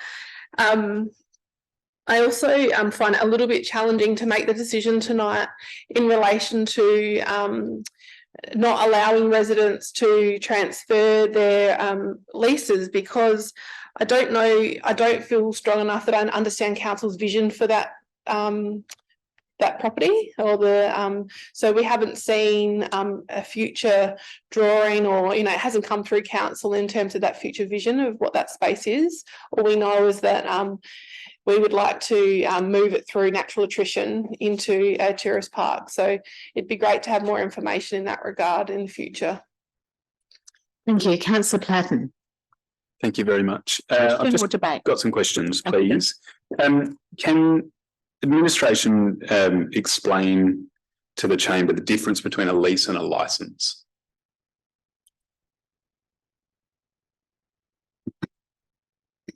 Through the mayor, a lease gives real property rights and exclusive use of land. A licence is an interest in real property. So with the difference and based on the advice we've received and coming to the heart of it, a transaction of a residential dwelling at the Moana Beach Tourist Park isn't actually a transfer of real property.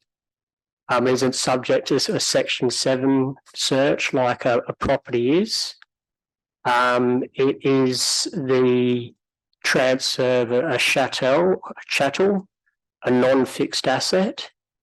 And so when you look at the difference, one's addressing rights in real property, a licence, there is no rights in real property to be transferred. Okay. So my next question, currently it's happened for many years. We've heard tonight that these licences have been transferred. We've been asked here tonight to cease that, but is there any right for that to happen anyway?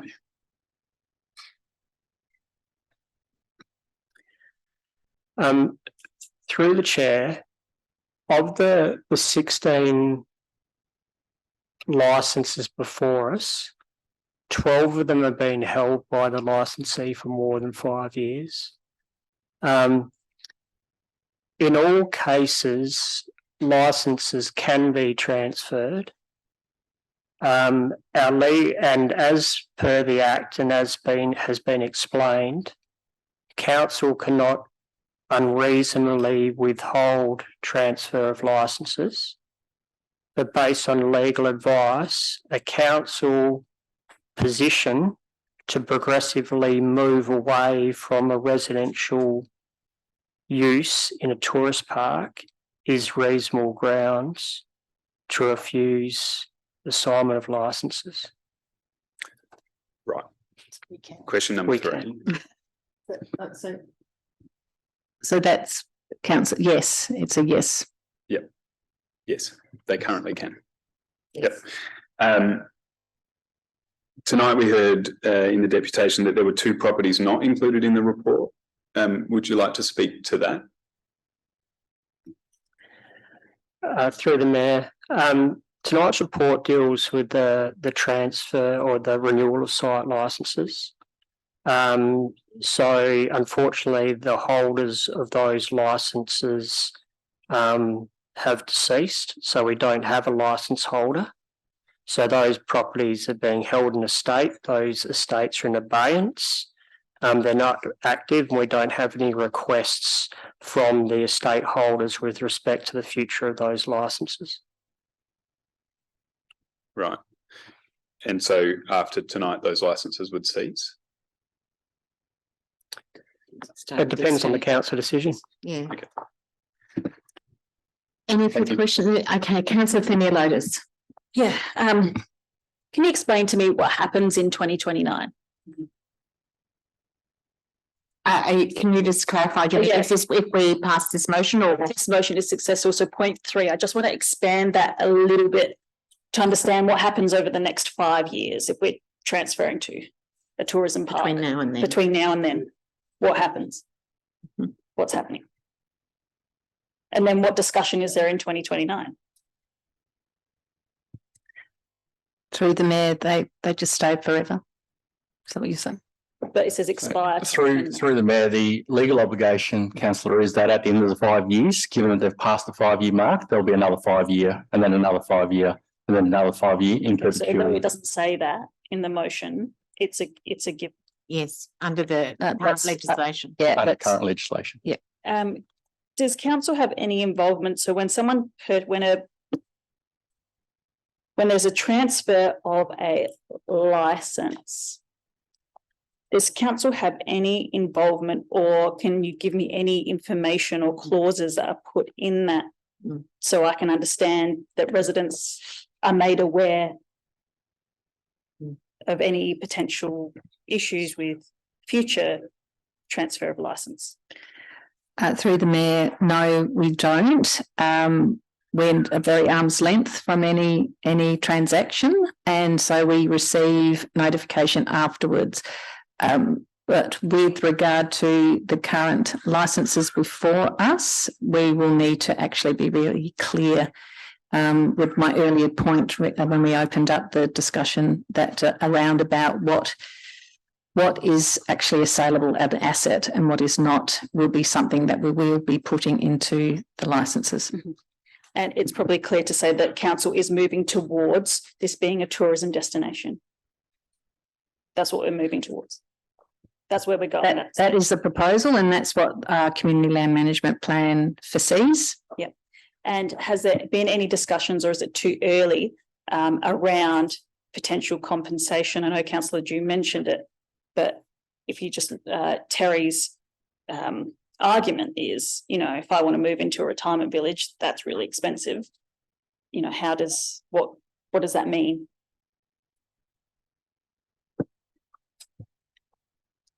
Through the Mayor, what's proposed is that depending on the decision on the licence terms, that Mr Wills would be staying where he is, depending on the decision tonight, either for quite some time or not.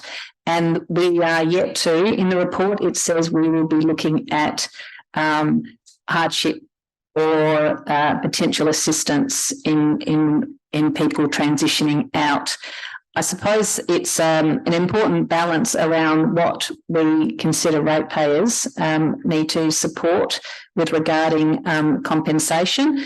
There are always ways that can be packaged up. There's nothing here that says what is something that we would need to do, but things that have been considered is either relocation costs of the transportable home, whether it's services, utility services or such.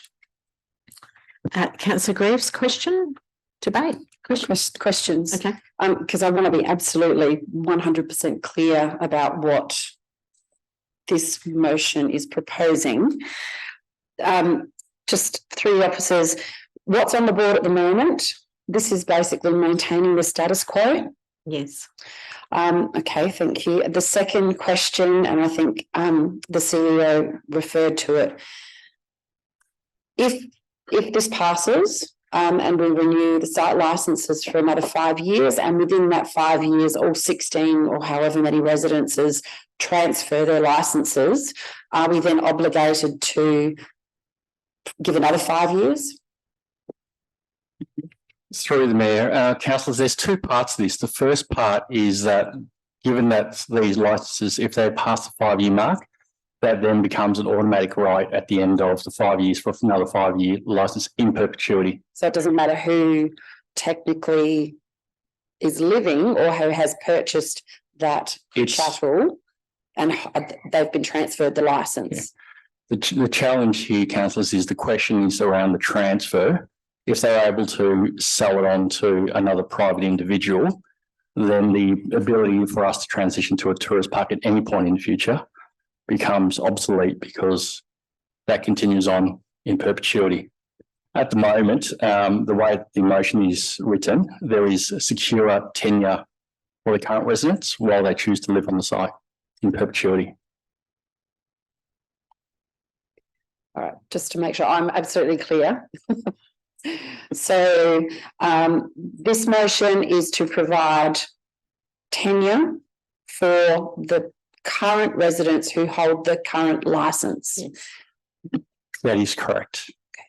So if then any of those licence holders sells their property and transfers the licence, does the new owner of the property then fall into the category of being in perpetuity, but they can continue every 5 years to renew it?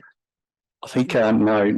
The answer is no. There's two parts. The first one is that if it's able to be transferred, you might find yourself in a similar situation to what we find ourselves today with a couple that are below 5 years, once the new owners, if that was allowed by the council, ticks over 5 years, it then ticks over into perpetuity for 5 years ongoing. But effectively, we could be running into this problem every 5 years, where this question then comes up to the chamber, where somebody has paid a significant amount of money for an expectation. That's effectively what this is proposing. Okay, thank you. Councillor Platten. Just another question, please. If just hypothetically, for the minute, if this motion was to pass tonight, further conversation was to be had about the cessation of the licence being sold, would that then be able to be brought back to the chamber and decided upon, or would we have to wait for the 5-year mark again?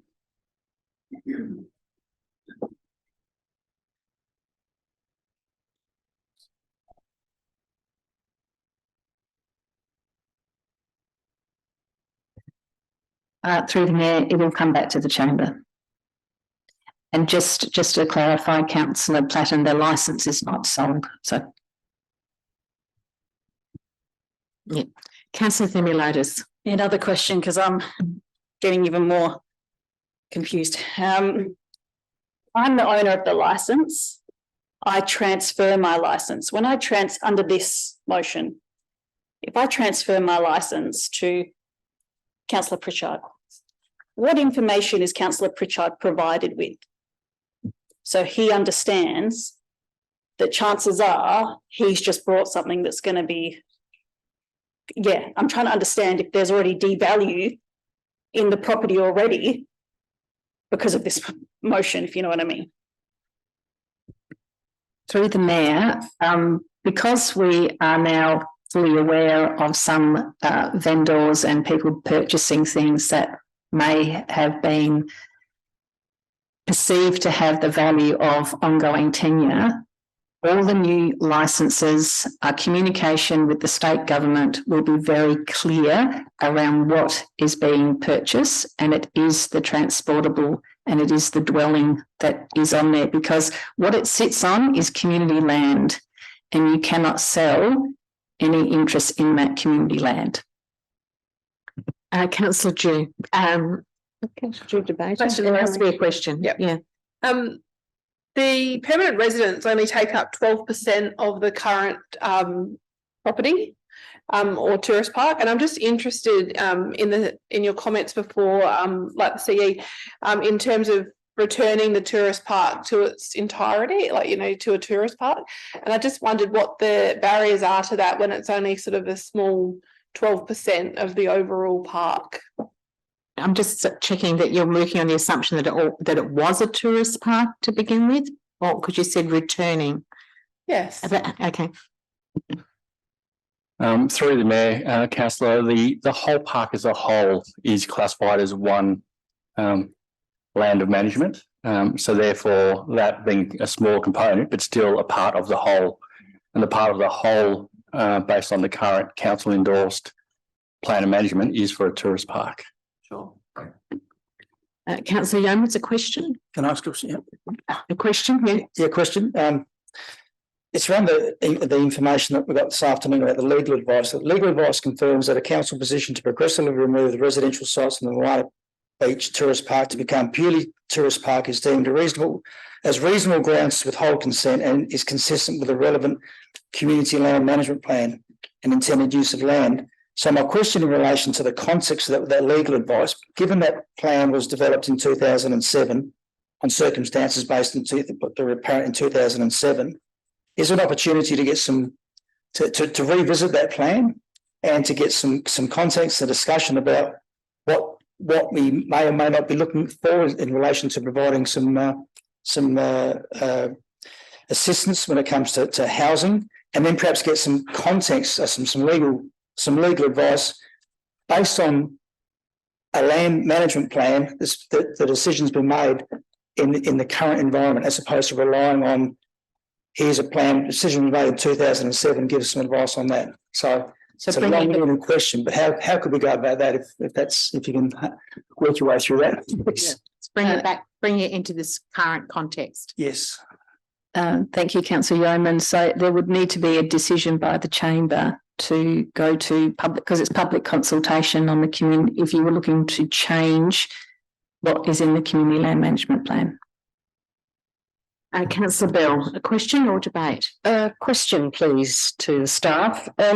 Can staff please summarise the current benefits to the residents in this circumstance, please? With this motion, if this motion was passed?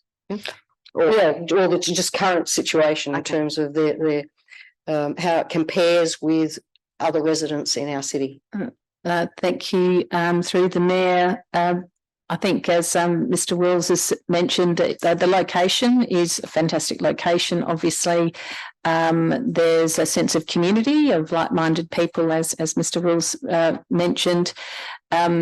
It's I suppose, for want of a better word, there's a relatively reasonable rent, which is at the moment up to $125 per week. There are no rates that are paid, but there obviously are utility costs that are shared, but I think managed by us as a park operator. So I think, and again, access to services, which has already been mentioned by Mr. Wills earlier on too. So I think a good location, a sense of security, and within that community, relatively cheap rent. And I think when we compare that in the broader community and residents who are trying to access that type of rent, and it's favourable. Another question, if I may. When council has been required to organise property following a deceased person, what cost is that to the council?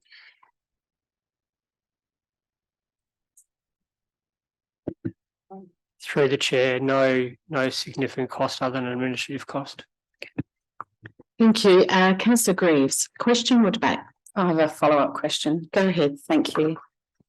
And again, I'm sorry to labour the point, but I really do just want to have my head around this before, go forward with this decision. In the recommendations, and I'll talk about number 4, which was in our agenda, it talks about approving the cessation of the assignment of residential park site licences to other people following the sale, if licences are bequeathed, or following the passing of a current owner. With this current motion that's on the table, should the sale of a dwelling happen, or a resident dies and it becomes part of their estate, does the licence expire at the end of the current 5-year term? Through the chair, yes. Right. So it's basically, in effect, what has been outlined quite clearly in number 4 anyway, except to say that the current licence holder, should they remain in the property, can remain there in perpetuity. All right. Yes. Okay, no worries. Thank you. There's no further questions. Yes, certainly. Go ahead. Through the Mayor, with regard to consultation on the community land management plan, part of that and our legal advice says that we would have to publicly consult on the licences as well as part of that. So I just want to be very clear that's what we would have to consult on as well. Thank you. Councillor Yeomans, just to close debate. To close, if I can, I think it's easy to accept the fact that the location of the caravan park is lovely, and the rents are affordable. Affordable in the context of people that can perhaps live outside of the area, that they think that would be quite reasonable rent. But for people that are living there, without sounding too condescending, this is probably about the best they can do. So that's the sort of context we're talking here. At the end of the day, though, it's still living in a caravan park. And when you're living in a caravan park, you're bound by certain rules and regulations, whether it be the Residential Parks Act or the council policies, or you're living on on council ground. So there is some sort of rules and regulations about how you actually live and what you can do to your place and all that sort of thing. It's not just a freehold house that most of us are able to enjoy. If we want to redevelop the park in due course, these recommendations don't prevent council from doing that. Council could quite easily present to the elected members a business case around that, which would talk about the pros and the cons, how the dollars would stack up, and they'd also then be able to deal with how the residents have been spoken to pursuant to the Section 70A of the Residential Parks Act. And I'll just read from a nice glossy book here, which has been put out by the Consumer Business Services, and it essentially says, change your use of the redevelopments of the park. You may be asked to move if the park will no longer be a residential park. Essentially, must give the residents at least a year's notice, and the agreement can then only be terminated if the owner has offered to do one of the following. And they talk about give you another site, purchase a dwelling, or cover relocations. So these things can happen. So by not allowing the leases to be by sort of continuing the status quo, by allowing the dwellings to be sold, by allowing the leases to be transferred, that's not prohibiting the council from moving forward if there's a big picture to redevelop the park. I guess here we're not talking about allocating funds for a project. We're not talking about allocating funds or money to raise a revenue raising stream for the council on a project or a nice path or a new road or something. This has got a human element. So whatever we decide tonight will be favourable or unfavourable to about 20 odd people. And we're talking about significant in the context of their finances. Some of them are relying on this money to be able to transition from a nursing home or to support care, moving on from the dwelling, because not many people actually get to die in their house. They normally transition from the house to somewhere else in between going to wherever. Not that I'm overly religious, but that's just the point there. If we've got issues with what council should or shouldn't be doing in relation to the housing space, well, let's have that discussion. You know, obviously back in 2007, the decision was made, and I don't suggest that the housing crisis was not as bad back then, but I think it's fair to assume, because I can't remember what it was like back in 2007, but I think when we look at what's going on in today's economic world and the climate we live in, it's all about housing, it's all about cost of living.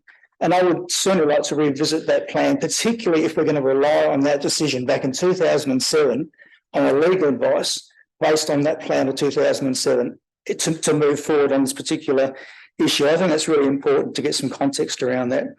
So I would like us to support retaining the status quo and let the residents live as they have been living basically for decades, and let's be part of the community solving the issues around housing as opposed to potentially being part of the problem. Thank you. I'll put the motion. All those in favour? All those against? The motion is carried. Thank you, everyone. Just want to check something. There's a break. Item 9.8, the Seaford Lions Shed, Councillor Wilkes. Do you want to move it? Move it. Councillor, what's going on with my screen here? Councillor Platten, sorry. Thank you, Mayor. I'm just bear with me while I fumble through my analogue paperwork here and find the right page. Page 289. Councillor Eden to the rescue. I would like to move 1 and 2, please. Thank you. And do you wish to speak to the motion? Yeah, absolutely. Off you go.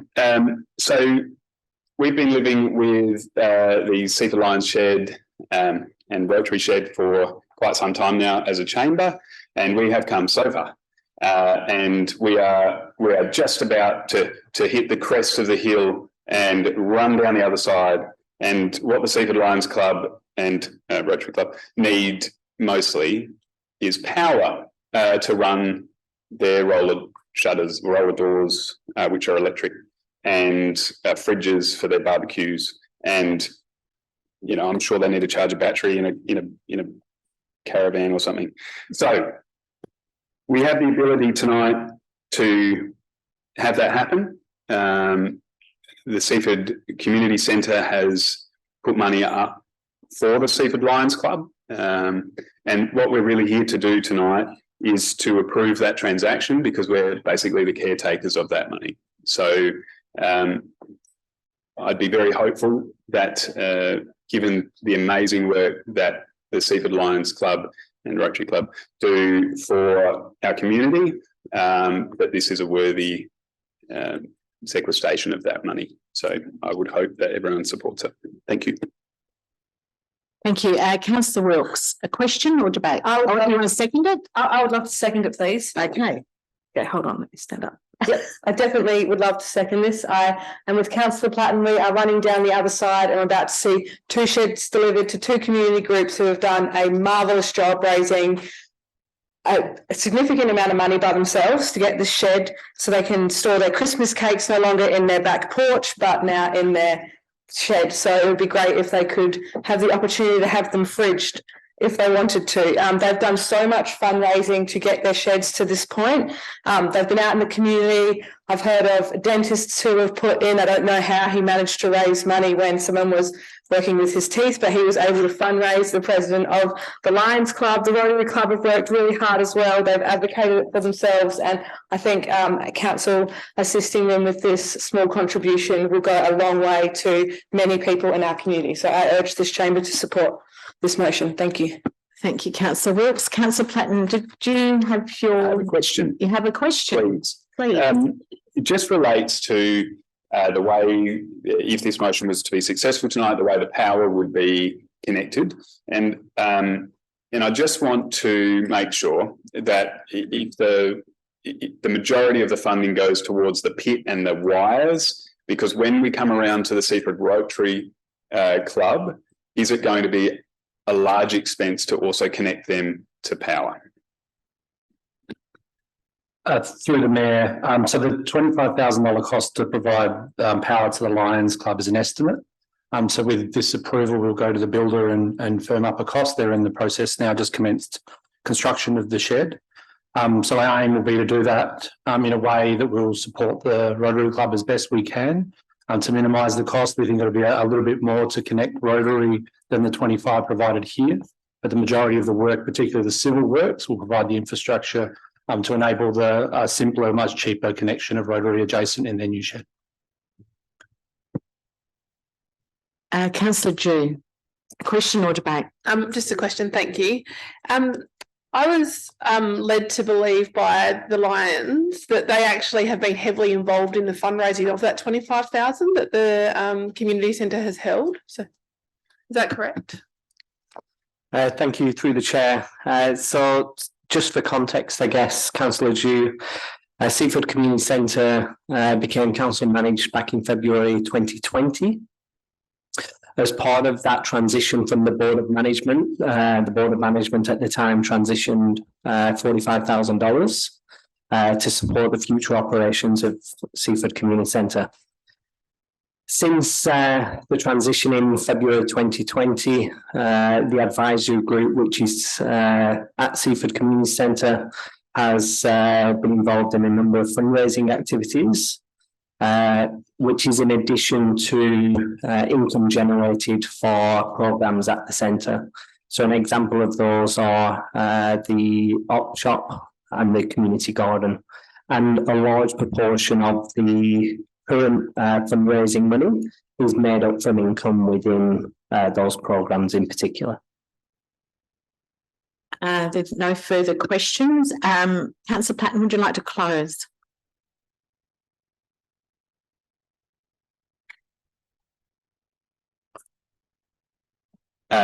Just to say that, again, I'd like to thank everyone for listening about the Seaford Lions Club and Rotary Club sheds. And I really do hope to see this move forward. I've heard that site works have already begun. The fences are up, the digging has started. So you've got 2 very excited community groups who will have a home in the south and contribute to the south greatly. So I hope you'll support it.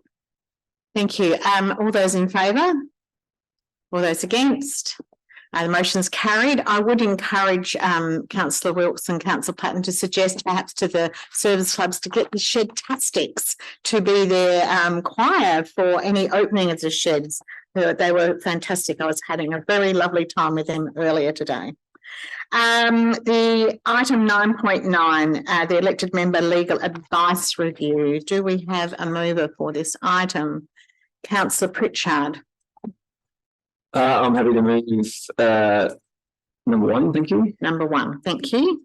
Do you wish to speak? Only that the elected member session that we had on this, I think it made it clear that we don't need to have a separate policy ourselves, and so that the new behaviour management standards are appropriate, and yeah, that's it. Thank you. Councillor Themialotis.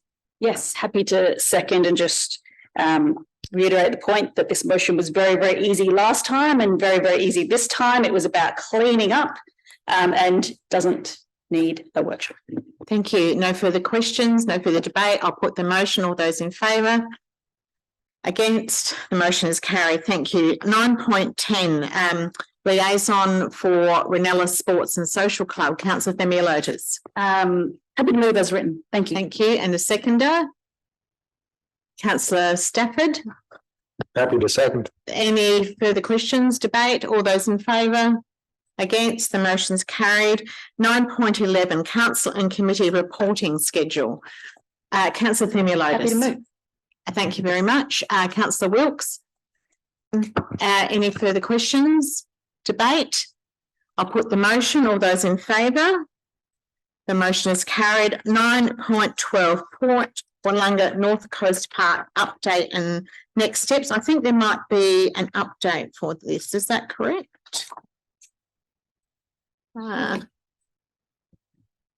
I just imagining that? Through the mayor, just that we received an inquiry from councillor Yeoman that was responded to through the informal questions, and responses should be provided in your office. Thank you very much. Do I have a mover for some of these items? Councillor Themialotis. 5. 1, 2, 1, 3. Yeah, let me just let me have a look at that.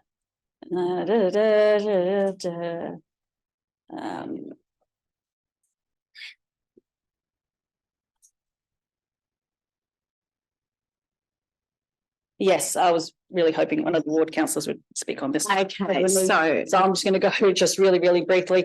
What I like about this is there's multiple partners with skin in the game here to deliver this project. The Stobie poles, yeah, they're ugly.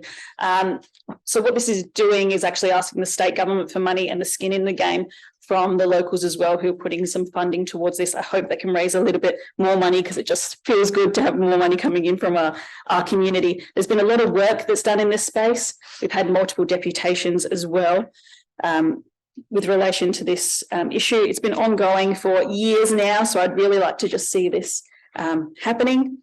And our community are backing it, and they're really, really supportive. And it's all contingent on state government funding. So if that doesn't come through, then it's going to come back to us. There's going to be more conversations with us. But at this stage, I'm feeling quite comfortable. And I like the idea of having multiple people well invested in the project. Councillor Jew. I'm happy to second the motion of what Councillor Themialotis put through. I'll just do a super quick debate. I spent some time really thinking over the period about the Stobie poles, and knowing that 173,000 on Stobie poles versus 173,000 in some of our communities that need it a lot is a tough, like a grapple for me. But like Marion has highlighted, with state government support, with the support from local residents, and potentially some support from council in the future, I can understand the economic and the tourism value of this being included within the project. I also wanted to commend staff for their diligence and their depth in which they took each stakeholder group, the 3 stakeholder groups, Friends of Port Willunga, the Willunga Basin, Friends of Willunga Basin, and the walkers who are here tonight as well. So ensuring that everyone had a voice around the table, and each was valued to then, I guess, help develop the project in which it is now. So I'm really looking forward to seeing it come to fruition, and thank staff for all the work that they've done leading up to this point. Councillor Pritchard, a question. Question, thank you. Yep. In our meeting on the 16th of May last year, we advised that the dunes option would not be undertaken by SA Power Networks. Can you confirm that, has that changed, or is there advice? Because I'm concerned that what we've got up here is not achievable anyway because of the dunes construction method.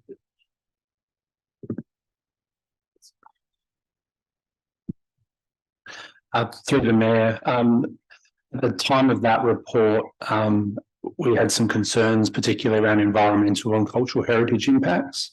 We've pursued those a fair bit further and continued to liaise with through the Office of Technical Regulator, through the PLEC funding body, who also supports some undergrounding of power lines. And we're now more confident through that process, and also through more direct communication with the Aboriginal Affairs Department, that we can underground those power lines without impacting on Aboriginal heritage. So therefore, we believe now, with that richer information and more deep understanding and work with those stakeholders, that we can achieve the undergrounding in a technical sense. It's now a financial constraint. But have you got SA Power Network? So through the Mayor, they provided some of the costing information. We've worked with them on it. So I don't think we have a final formal approval, but we have worked with them on the proposal and the costing to do that. So we're pretty confident that we'd be able to achieve that, but there's a process of formally working through to do that. So I have a question. So where in the process would the approval be sought?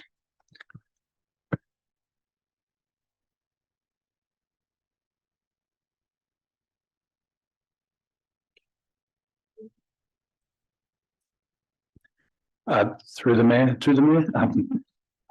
So that would be an immediate next step in the process. The pricing information we provided is based on SAPN pricing to undertake that work. So they have a good understanding of that. So we would expect it to be a pretty straightforward and quicker process. Thank you. Councillor Platten, question or debate? Questions, please. In Stephanie's letter, which I thank you very much for, she talks about service vehicle access, which is on page 368. If we underground the wire, will we still have to have service vehicle access to that area?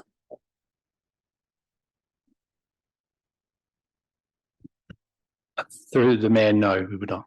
So just a follow-up question. So there will be no electrical faults in that wire ever? So through the Mayor, it would no longer be an ongoing maintenance issue that requires more regular access. If there are faults in the wire, no different to a services underground elsewhere, there'd be potential on a more reactive basis to need to access. But there wouldn't be a need to service a tower or the modifications been made to Stobies historically. In the deputation tonight, Stephanie Toast spoke about the dunes growing in height. Is that a concern for council? Through the Mayor, it hasn't been a concern to us to date. Wasn't something I was aware of, but it seems that the utility providers have been monitoring and reacting as they need to, so it's not a concern for council at this time. And currently, the electricity that runs through those two Stobie poles, what does that supply? Through the Mayor, it's one residential dwelling at the top of the hill. Thank you. Councillor Yeomans. Question or debate? Just one question first and some debate if I can. I'm just working through the initial recommendations, and there's 5 of them there. 5 and 6 were an or, so we've gone with 5, which is fine. I'm just wondering what the consequence would be if we support these recommendations, because number 7's not there. So I'm just wondering what the consequence of that might be. So are you suggesting an amendment to have 7? I'm not sure if it was. I think that's it. Is that what you wanted? I think that there's support for that initiative. Yeah. Okay, because I would. Can I do? I would think 7 would be a natural conclusion. Yeah. So we'll put. I'll just. are you willing to move that as an amendment to add 7 to the current 1, 2, 3, 4, 5? If it helps the process, yes, I'm happy to move it. Be a very chivalrous thing to do. Councillor, do you wish to speak to that? To make to number 7? To making that amendment, yes. Oh, to making that amendment. So that when we can get it seconded. Not really. I just think that would just flow. Yeah. Okay. And that seems to be happy with the original mover. So I need a seconder for this. Happy to second. Thank you, Councillor Wilkes. Do you wish to speak? No. Okay, so I'll put this as the motion. Can I do that? Yes. I can put this as the amended motion. You've got some. Okay, so on the amendment. Oh, yeah. I'm just checking. Councillor Grose, do you wish to speak to the amendment? I've got some questions. Go ahead. Thank you. Okay, so just question to the officers in relation to where the funding is coming from. Number 4 speaks about an additional $426,700 from available unspent funds. And also in number 5, it talks about an additional $173,000 from unspent funds. Are you able to let me know what the anticipated quantum of unspent funds from capital works there is in the 2023-24 budget? Yeah.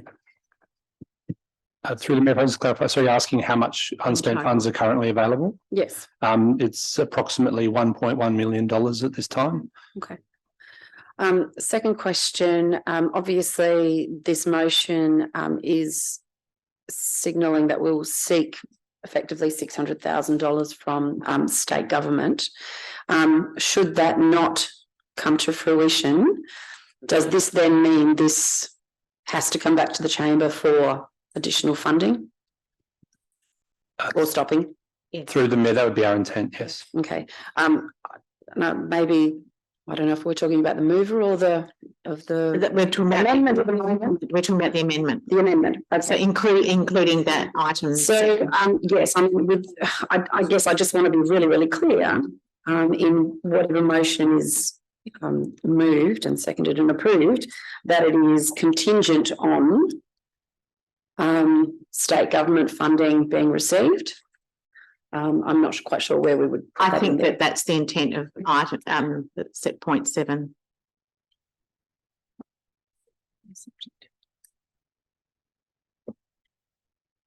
Go ahead. Through the mayor, councillor, if I can just add, if the state government don't fund it, we will bring that back to the chamber for absolute clarity.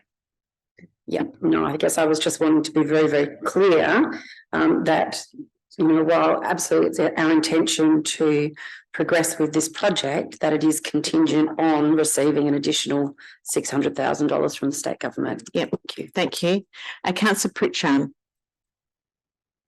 Question? No, I'd like to debate against the motion, please. Go ahead. I really struggle. Amendment. Whatever's up on the board. Okay. I don't like it. I know we use this term unspent funds, and yeah, as people are aware, I'm taking interest in the budgets. Budget review to increase of $1 million in increase on interest on our current debt. Last year we had over $1 million of unspent funds, and we used $800,000 of it to move staff from 2 buildings. This year we've got over $1 million and we're looking to spend it on this project, substantially on this project.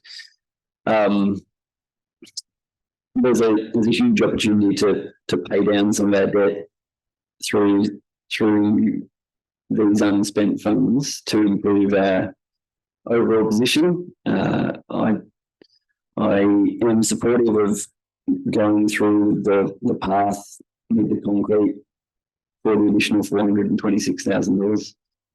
I may struggle to support that, but I can't support another $173,000 on those 2 stone poles at the moment. I just think that financially it's just not the appropriate decision. So that is my direct. Thanks. Thank you. Councillor Platten, question, or are you choosing to debate the amendment? I'm all about debate. Off you go. So I also am not going to support the amendment on a couple of grounds. I'm really struggling with community groups asking me for help that I'm struggling to get because we can't afford anything.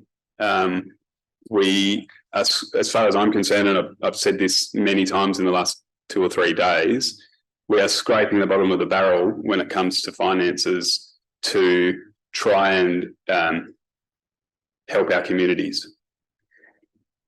And I understand that Stobie poles are unsightly. What worries me is that benefit to community versus, well, it may help a community look better. Is it going to help people find sustainable housing, help the environment? And I do question when I have family members who are linesmen, I do question when we underground wiring, the complex nature of finding faults, digging them and fixing them is nowhere near as simple as is made out here tonight. And for that reason, I just cannot support this. One more thing I would add is to the amender is if this was to get through tonight, I would be much happier to see 123,000 from council up there with the 50,000 from community groups being represented in the motion. Thank you. Thank you. Councillor Yeomans. Question? Question, then I'll have a debate if I can. You can't debate yet. I can't debate. You can ask a question. You've moved the amendment. This is the amendment. Oh, all right. Well, my question's probably following on from Councillor Platten. How would that $50,000 contribution book in the scheme of life? How would you receive it? How would we know it's there? Yeah. Through the mayor, so that I guess the funding contribution is an evolving conversation. We have had a commitment prior to tonight of 5,000 and a suggestion of raising $50,000 towards it. So the way that the resolution is structured at the moment and the way the report describes it is that we are seeking through this resolution, if this is the supported resolution, at least the way it's worded, that the funding be provided to enable the work to proceed with a split 50-50 between the state and council. And therefore, should we receive that additional money, it would be a reduction in the contribution for one or both parties. So it's been hard without knowing the confidence in which we have that we'll receive that money, how we would budget for it or accommodate it. But we would see that as being a reduction in contribution from both, or we could choose to make that council, but it would come down to the terms and conditions of the grant funding and the state money that's being contributed. Does that answer your question, Councillor? Councillor Bell, question or debate? Both, I think. I'm not quite certain that what I'm actually asking a question or debating on. Is it just point 7? No, it's that all of the as an amended. Okay, just wanted to point out that point 7, or just ask the question about point 7. It's clearly saying that the approval proceeds with constructions subject to the approval of additional state government. Yes? Yes. Good. Okay. I'm in favour of getting rid of Stobie poles. I think they're a big eyesore. I have one in my backyard and I can tell you it's not good to look at. Even when it's been painted by my stepdaughter when she was only 15 or 16, it doesn't make that much difference, but I'm stuck with it. I can't remove it because my neighbour behind me has to have access to electricity as well. So unless we all go off grid or do something else, I can't move it. But I'm definitely in favour of removing the Stobie poles from the coast. I think it'll make a big difference to our beautiful coastline. It's obvious that the state government are keen to get on with finishing the pathway from Outer Harbour to Sellex, and obviously our coastline is a big chunk of that. And I think it's absolutely incredible work that's been done behind the scenes by the staff. Congratulations. Also, congratulations to all those in the chamber who, all the environment groups, walking groups who have done incredible work and have also committed to continuing to look after the environment, plant so many trees, do all the weeding, and also, as they say, to contribute to the funding. That's incredible. And obviously, I just want to highlight this, as Councillor Thamiliotis mentioned, it's still all subject to further discussions with other stakeholders, because that hasn't finished, and obviously further discussions with the government. So I support it. Thank you. There's no further speakers. I'll put the movement. Oh, sorry, Councillor Wilkes. But take on board what was brought up. You can ask a question, but not debate. Can I, with the amenders' approval, just add a little sentence into that turns into debate. Sorry. I'm going to put the amended motion. All those in favour? 1, 2, 3, 4, 5, 6. All those against? Okay, that's Mary, would you like to close debate? Yes, you do, because now that is the motion. So the amendment was carried, and now off you go. Yes. Hopeful debate for anyone, because Councillor Pritchard, you are absolutely correct. There is a huge financial issue with council, and we need to be able to make some tough decisions, and this chamber hasn't been able to make them. Councillor Platten, you're absolutely correct. One, so trying to service a maintenance issue with a Stobie pole underground going to be a huge issue, and we're only talking about two Stobie poles. Absolutely valid points, valid concerns. When I look at any motion, and I have my own concerns with the motion because I don't believe there is anything called surplus funds or unspent funds. It's not existent, especially when you're a council in debt. That doesn't exist. And I also know that we have an advocacy plan, and we also have priority projects. And is this the next cab off the rank for priority projects? Probably not. But we haven't explored that. When we look at a motion, we've got to look at things other than just the finances. And for this, we've got to make a decision on this project. There's been a long-term project that's been on the cards for years and years and years and years and years, and come up with the same sort of issues again and again. And we need to decide, is this going to be a real draw card for our city and something that our community is going to be proud of? And is it worth the investment? If it's not clear, and I know council staff have it very clear, all this funding is very contingent. Now, this letter, I take it as a $50,000 letter, but my expectation is this is going to be more than $50,000. So I'm going to make that very public right now, that there's some pressure to fundraise a little bit more and have a little bit more skin in the game to try and alleviate some of those concerns, but not all. Elected members, look, I hope you support this purely because it has been one of those long-term projects. This is like your Willunga, this is your Witten Bluff, this is your Witten Bluff, this is your Waring Street, this is all those things that no one was able to get out of their comfort zone and make a decision and end it. Remembering, if this project does not continue on, what happens is costs increase and increase and increase and increase, and then it ends up coming back to another chamber that says, how about that chamber back in 2024? They couldn't make a decision and progress a project, and look at us now. So elected members, if you think this is going to be a real draw card for our city, support it to the next stage. Chances are there's going to be another discussion because we don't know what the state government's going to do. Thank you. I'll put the motion as read. All those in favour? All those against?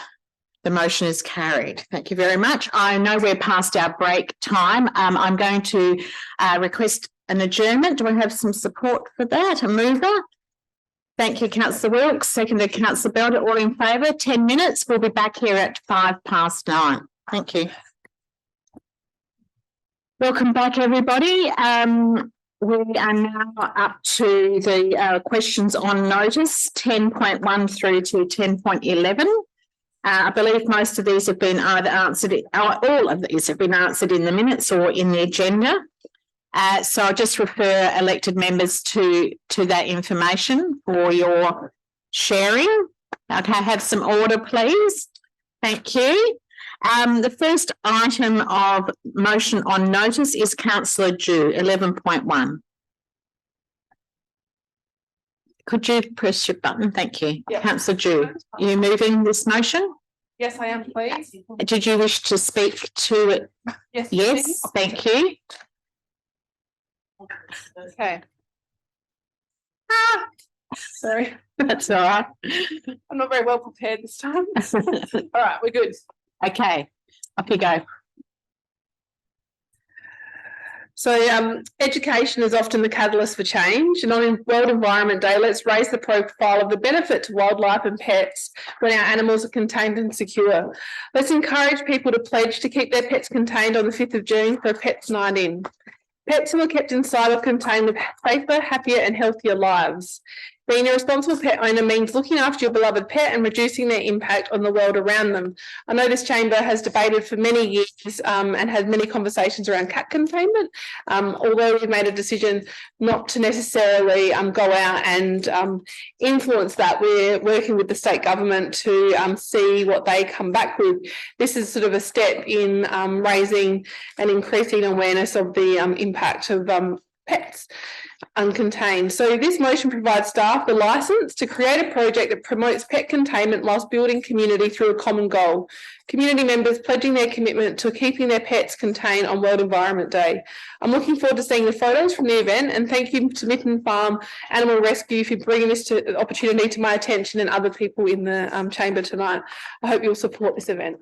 Thank you. Councillor Mialotis, you're seconding the motion? Happy to second the motion and thank Councillor Dew for bringing it to the chamber. Of course, no surprises. I would like to see cats contained every day. If only every day was World Environment Day, but it's a start. Thank you, Councillor Dew. Councillor Bell, question or debate? A debate, just to say that I support the motion. I too am in favour of protecting our wildlife and also protecting our cats, but also containing cats. I think this is a great positive initiative because it seeks to educate the community. Thank you. Councillor Greaves. Just a couple of questions. What's the budget for this project? Who's going to deliver it? Is it going to be on social media? Is it? I've just got some questions. It's a great idea, but where does it come from? So have I got an officer to help with some of this? As I understand it, and Councillor Dew may use this in her closing remarks, but or others, but I understand it. It's providing an opportunity for the staff to come up with a mechanism within current resources for whatever they're doing for World Environment Day. But I'll see what they've got to say. Who's taking it? Okay, off you go. Through the Mayor, as this is Councillor Dew's norm, we haven't looked into any costings of what this would cost. We have started scoping the Community Relief Program, which is also for World Environment Day, but that would be with in-house resources, but it's hard to say how much it would cost at this point. Could we, I'd be more than happy, debate. Yes. More than happy to support something like this if it was in-house within existing resources. And look, I understand where it's coming from, but I would suggest that probably 95% of the people who participate are going to be responsible pet owners anyway. But if we could incorporate in the norm that it be within existing council resources, I'd be more than comfortable to support it. Are you suggesting an amendment? No, you can't. You've debated. Okay. It's all right. Councillor Drew, did you have a question? Or were you going to close debate? There's no other questions here. Okay, I'll Close debate? Yeah. Okay, off you go. I can't move an amendment, can I? And include Heidi's councillor Grose. No, I think is the answer. No, it's too much of a change. Okay, yeah, no, that's fine. Yeah. I will close the debate. I'm very aware that staff are obviously hearing the appetite in the room. And I think we've made some hard decisions tonight around budget, or we could have been a bit harder with our decisions. And so that is forefront of our mind. The intention from my perspective was always that we would use current resources and considering an existing platform to capture this and use our own social media and other ways to promote. So it was really an online, in my mind, it was an online opportunity. Thank you. I'll put the motion. All those in favour? All those against? The motion is carried. Thank you very much. Councillor Drew, item 11.2 regarding the redevelopment of the Noarlunga Aquatic Centre. Sure. Ready to go? Yep. Yep. So I'd like to move it. So I have fond memories, probably like many of you, of Noarlunga Aquatic Centre as a child, splashed down in the swimming pool being one of the many great destinations in the city of Onkaparinga. Over time, this facility has become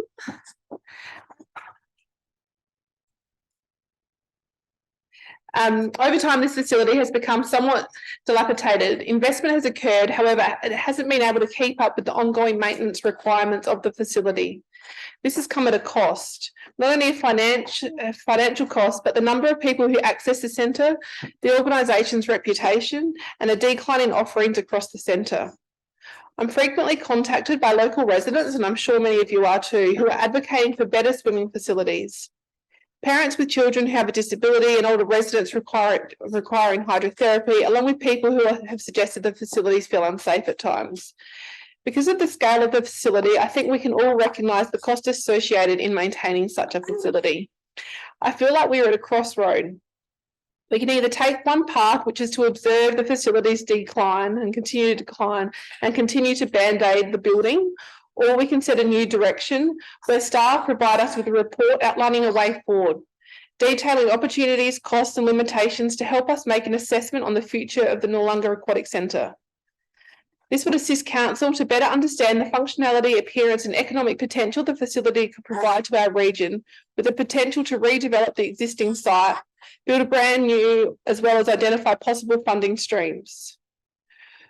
We know council cannot financially do this alone. Investment will be fundamental. This motion requests that it's placed on the council's advocacy agenda for conversations to begin across a range of sectors to determine the appetite for support. I hope you agree this is a regional facility that residents across the city, across each of our wards access, and that it would be a great benefit to our residents to understand the existing and future needs of this site. Thank you. Councillor Wilkes. Can I please second this motion? You may. Do you wish to speak to it? Yeah, definitely. Yes, please. There was a fabulous Facebook post put up about Noarlunga Aquatic Centre asking for some action, and Councillor Drew jumped on it and was really active in that space, and it was great to see. I think there was hundreds of comments, and the community definitely loves this facility, not so keen on its appearance and its functionality at the moment. So I think it's great that you've brought this to the Chamber's attention. My children swim there every Thursday night as a surf life-saving, strengthening exercise before they go to the beach. Schools use it for their swimming programs. There's a lot of community use there. The gym is associated with it, which also has the spa. So you see people use that together. The holiday programs are awesome. They blow up that beautiful big obstacle course that adults can go on to, because I was on there. And we've invested in solar at this space at the Noarlunga Centre. So I think this motion is a great idea to really tease out and draw out that aquatic area and see if we can provide something more exciting for our community. And I know how we've been spending tonight. So I think reining it in and having a look and getting a report back in December will be something that'll be very interesting in. So thank you, Councillor Drew, for bringing this to the Chamber. Councillor Themiolotis. Questions, please. Off you go. Number one, is this project already on our advocacy plan? Somebody have a go. It's making its way to the advocacy plan right now. I know I'm on the edge of my seat. Through the mayor, yes, the project has been on the advocacy plan in previous versions. Perfect, thank you. And another question, I think it was 2018, there was a $14 million pledge and even some, I want to say some concept drawings from memory. Is that correct? And what happened with that? Through the chair, that would be reference to the shifting of the aquatic centre through over to behind South Adelaide Footy Club. That land's since been sold. Okay, perfect. Thank you. Councillor Platten. Thank you very much. Just a short debate. I'd also like to give my support to this motion. I love it when councillors from other wards come and really believe in the mid-coast. And so thank you very much. I echo the notion that this is an incredibly important part of our community. It's also becoming quite dilapidated. And I've recently, I think in the last week, asked questions around what the plan is. What are we going to do? Where are we going? As a child, I swam there 3 times a week for years, and it's still got the same 2 mushrooms and water serpent. So I would love to see. I'd love to see this get up. I'd love to see some opportunities brought to us in December. Can I just ask Director of Operations, do you want to give us an update or comment to assist us? Through the mayor, there's currently projects in PCW for looking at the current condition of the actual facility. We've commissioned several reports on its condition and what the repairs would be. They're currently proposed in next year's budget. However, given the additional norm, I think, around improvements, it may be prudent for us to bring 2 reports back. One which would be talking about the current investment that's required and what's required to actually achieve that, because to achieve the maintenance outcomes that are required, it's full closure of the facility, probably for a 9-month period. So I think it might be prudent that we would bring back a report in any case on our behalf, if you like, leading up to the budget. Thank you. Thanks for that advice. No further questions, no further debate. I will move this motion. All those, Councillor Judy was to close. No. All those in favour? All those against? The motion is carried unanimously. Item 11.3, Councillor Yeomans. That's the most I've stood up in these meetings. This is a fairly self-explanatory. Oh, you haven't got the narrative here. Just got the motion. So just the words that I sort of put initially to produce this motion, where council produced a service register spreadsheet for the period 2018-2019. The spreadsheet recorded all of the services provided by council. Services were recorded in the following categories: service area cost, service title, service owner, service type, FTE count, and importantly, the costs associated with providing each service. The costs included a breakdown of cost, indirect costs, total costs, funding, income, and net costs. Importantly, the service type column recorded the service as a core function of council, i.e. is required by legislation, or value-added service. There was a total of 260 services recorded within that spreadsheet, and breakdown of 50-50, so 50% of the services were core services and 50% were value-added. So all I'm doing here is just asking for a report to come back to council based on that 2018-19 spreadsheet. And it's all about, I suppose, efficient use of resources and reassuring elected members and the community we're providing the appropriate services according to legislation and meeting the community's expectations. Councillor Eaton. Yeah, I'll second it. I've really got nothing to say. It's already been said. Thank you. Any questions? Debate? I'll put the motion. All those in favour? All those against? The motion is carried. 11.4, Councillor Platten. Thank you very much.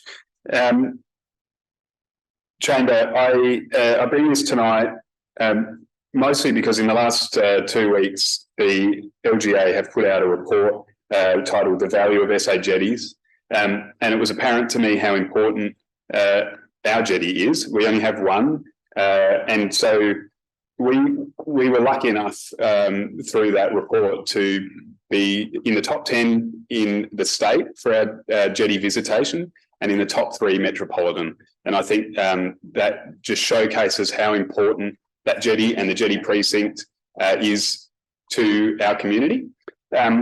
What I really wanted to do was provide a very broad anon for administration to bring back a report to show, given that the jetty lease that we currently have with the state government ends in 2027. And so really what I'm trying to do is show what advocacy we need around what investment in terms of maintenance needs to be done, what investment in terms of the whole jetty precinct, and then really tying that in with the investment that we've made into the Witten Bluff, and what the impact of that investment will have on the Port Noarlunga and Christie's Beach communities.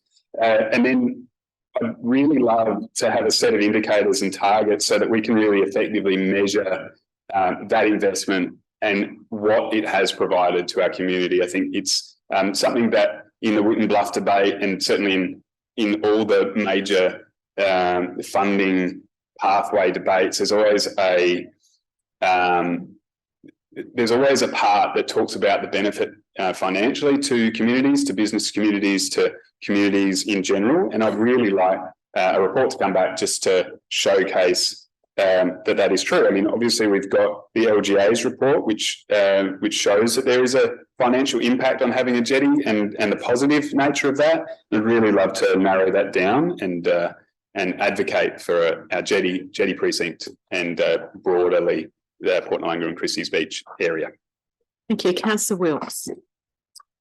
Yes, can I please second this as written? And do you wish to speak? Oh, very briefly, as a fellow ward councillor, I think this is extremely important. I was Councillor Pritchard brought it to my attention of the top 10 jetties, and it was asked if I was across the report, which I already was, because it was a high conversation point in the ACCN, which is the Lake Coastal Council Network, that is tied in with jetty infrastructure and looking at what we can do along our coastlines. Now, you only have to just sort of look at how beautiful Port Noarlunga is and the reef and how that jetty sets it in. So I think it's a great idea, Dan, Councillor Deputy Mayor Platten, to get some indicators and targets of what that jetty is doing for that area, but not only that can also tie in tonight with the spending we've done on the Coast Park, because we've also spent quite a bit of excess money on the Witten Bluff Trail. So we know that trails are such an important part of our acrid recreation plan, and not everyone just plays footy or sport. Going walking is really important. So I think this is a start to seeing a correlation between what we are spending on trails and how that is turning over profit in our community. So I support it. Thank you. Thank you. Any questions? Debate? Councillor Platten, would you like to close debate? Just like to again reiterate how important this is. It's our only one, and I hope you can support it. Thank you. All those in favour? Against?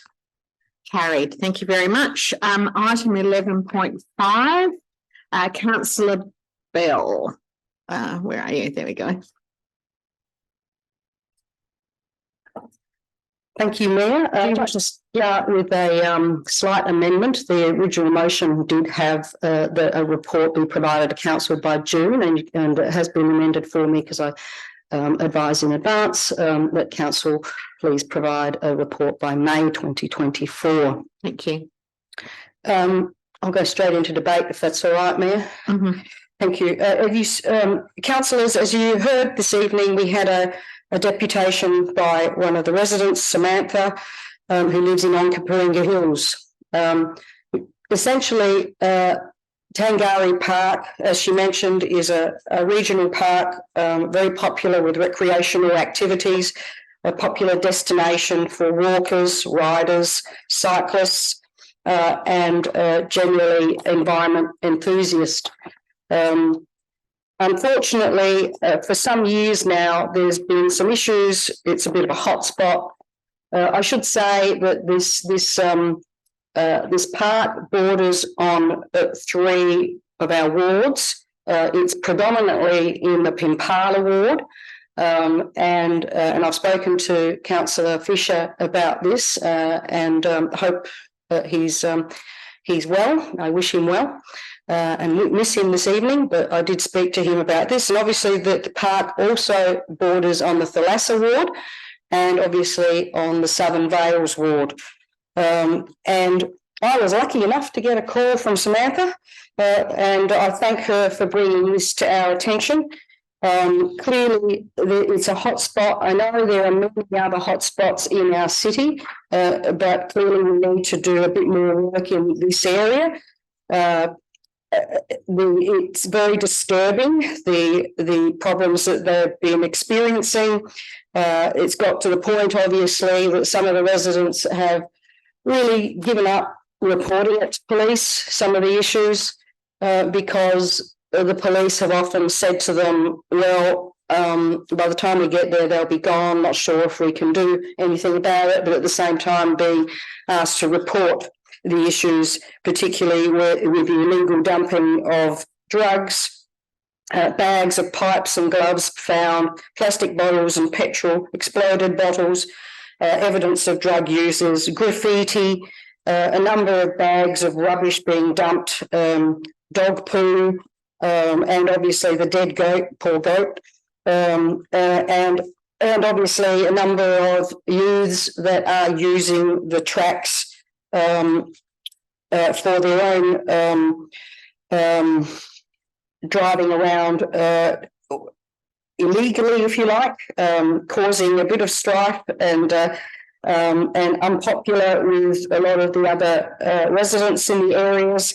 And I'm concerned for their welfare, seeing that they're driving around motorcycles without helmets and other protection. It's clear that council has got has been doing some work in the area, but we just need to revisit the area. And obviously we need to work closely with SAPOL in particular. Thank you. Thank you. Councillor Eaton. Yeah, certainly I support this. In fact, it dovetails into a proposal that I'm working on. We're probably going to have a deputation from a person in the March council meeting.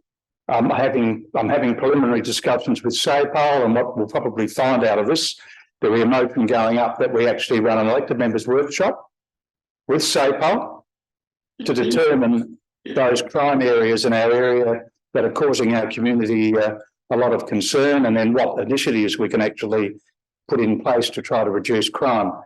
It relates back, and I relate it back to my experience when I ran Holden Hill local service area back nearly 20 years ago now. Back in those days, we were actually funded, local government were funded with crime prevention officers by the Attorney General's Department. And at Holden Hill, we actually worked with the City of Tea Tree Gully to determine a range of strategies that were implemented around Tea Tree Plaza and also Golden Grove to deal with a whole range of issues, and it was quite effective and it reduced crime. So very supportive of it, but we've got to encourage residents to report incidents to the police so it is on their intelligence system so that they can target it.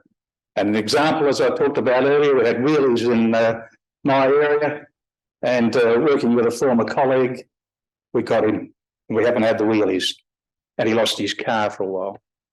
Councillor Themealotis, question or debate? Thank you. I'm just going to go into a little bit of debate.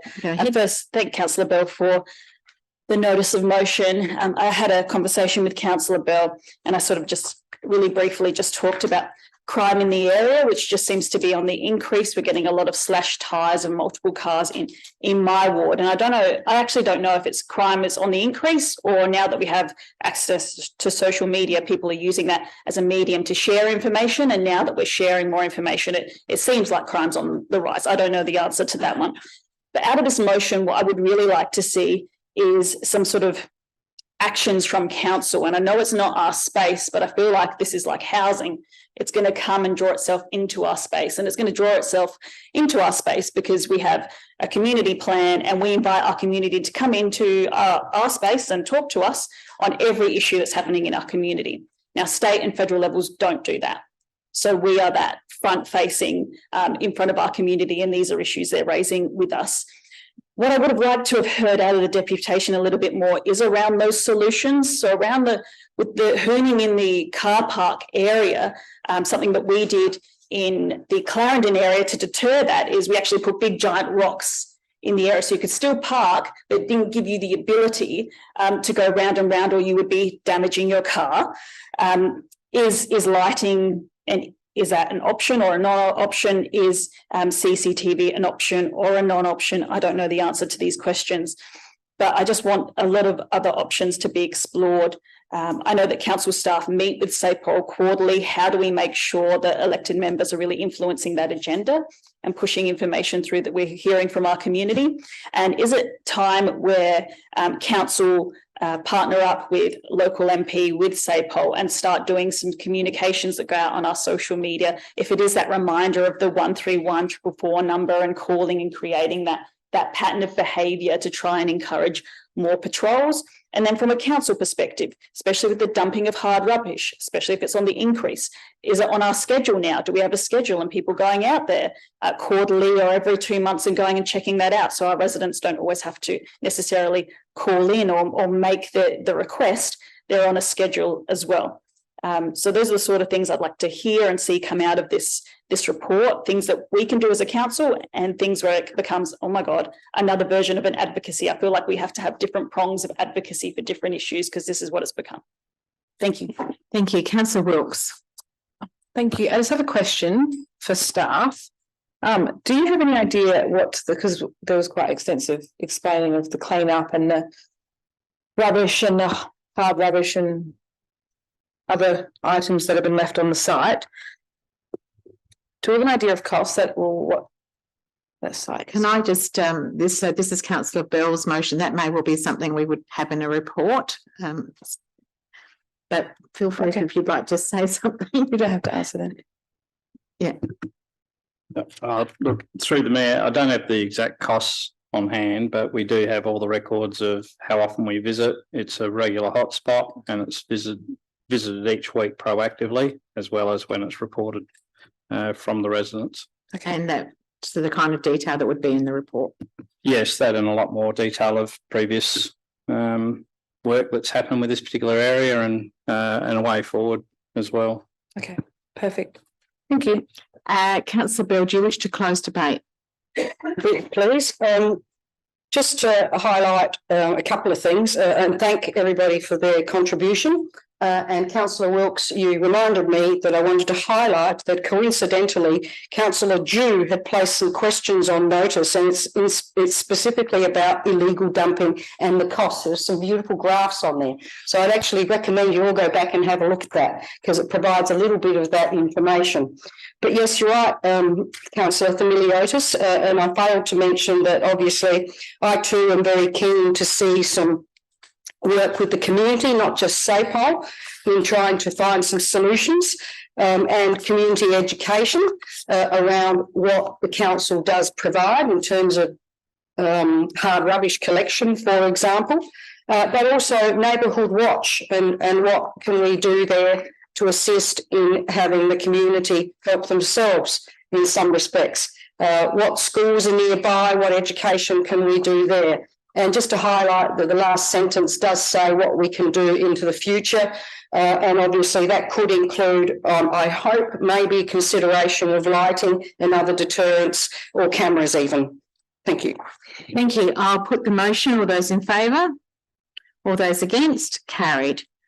We now move into the part of our agenda which is considered confidential, but we need to do the exclusion. No, any other business? Sorry. Urgent business? No urgent business now. We will do the, thank you very much for keeping me on track. Much appreciated. Now, do I have a mover to exclude the public? Councillor Thamiliotis? Yes, moved. Thank you very much. Councillor Wilkes, are you seconding? All those in favour? Thank you.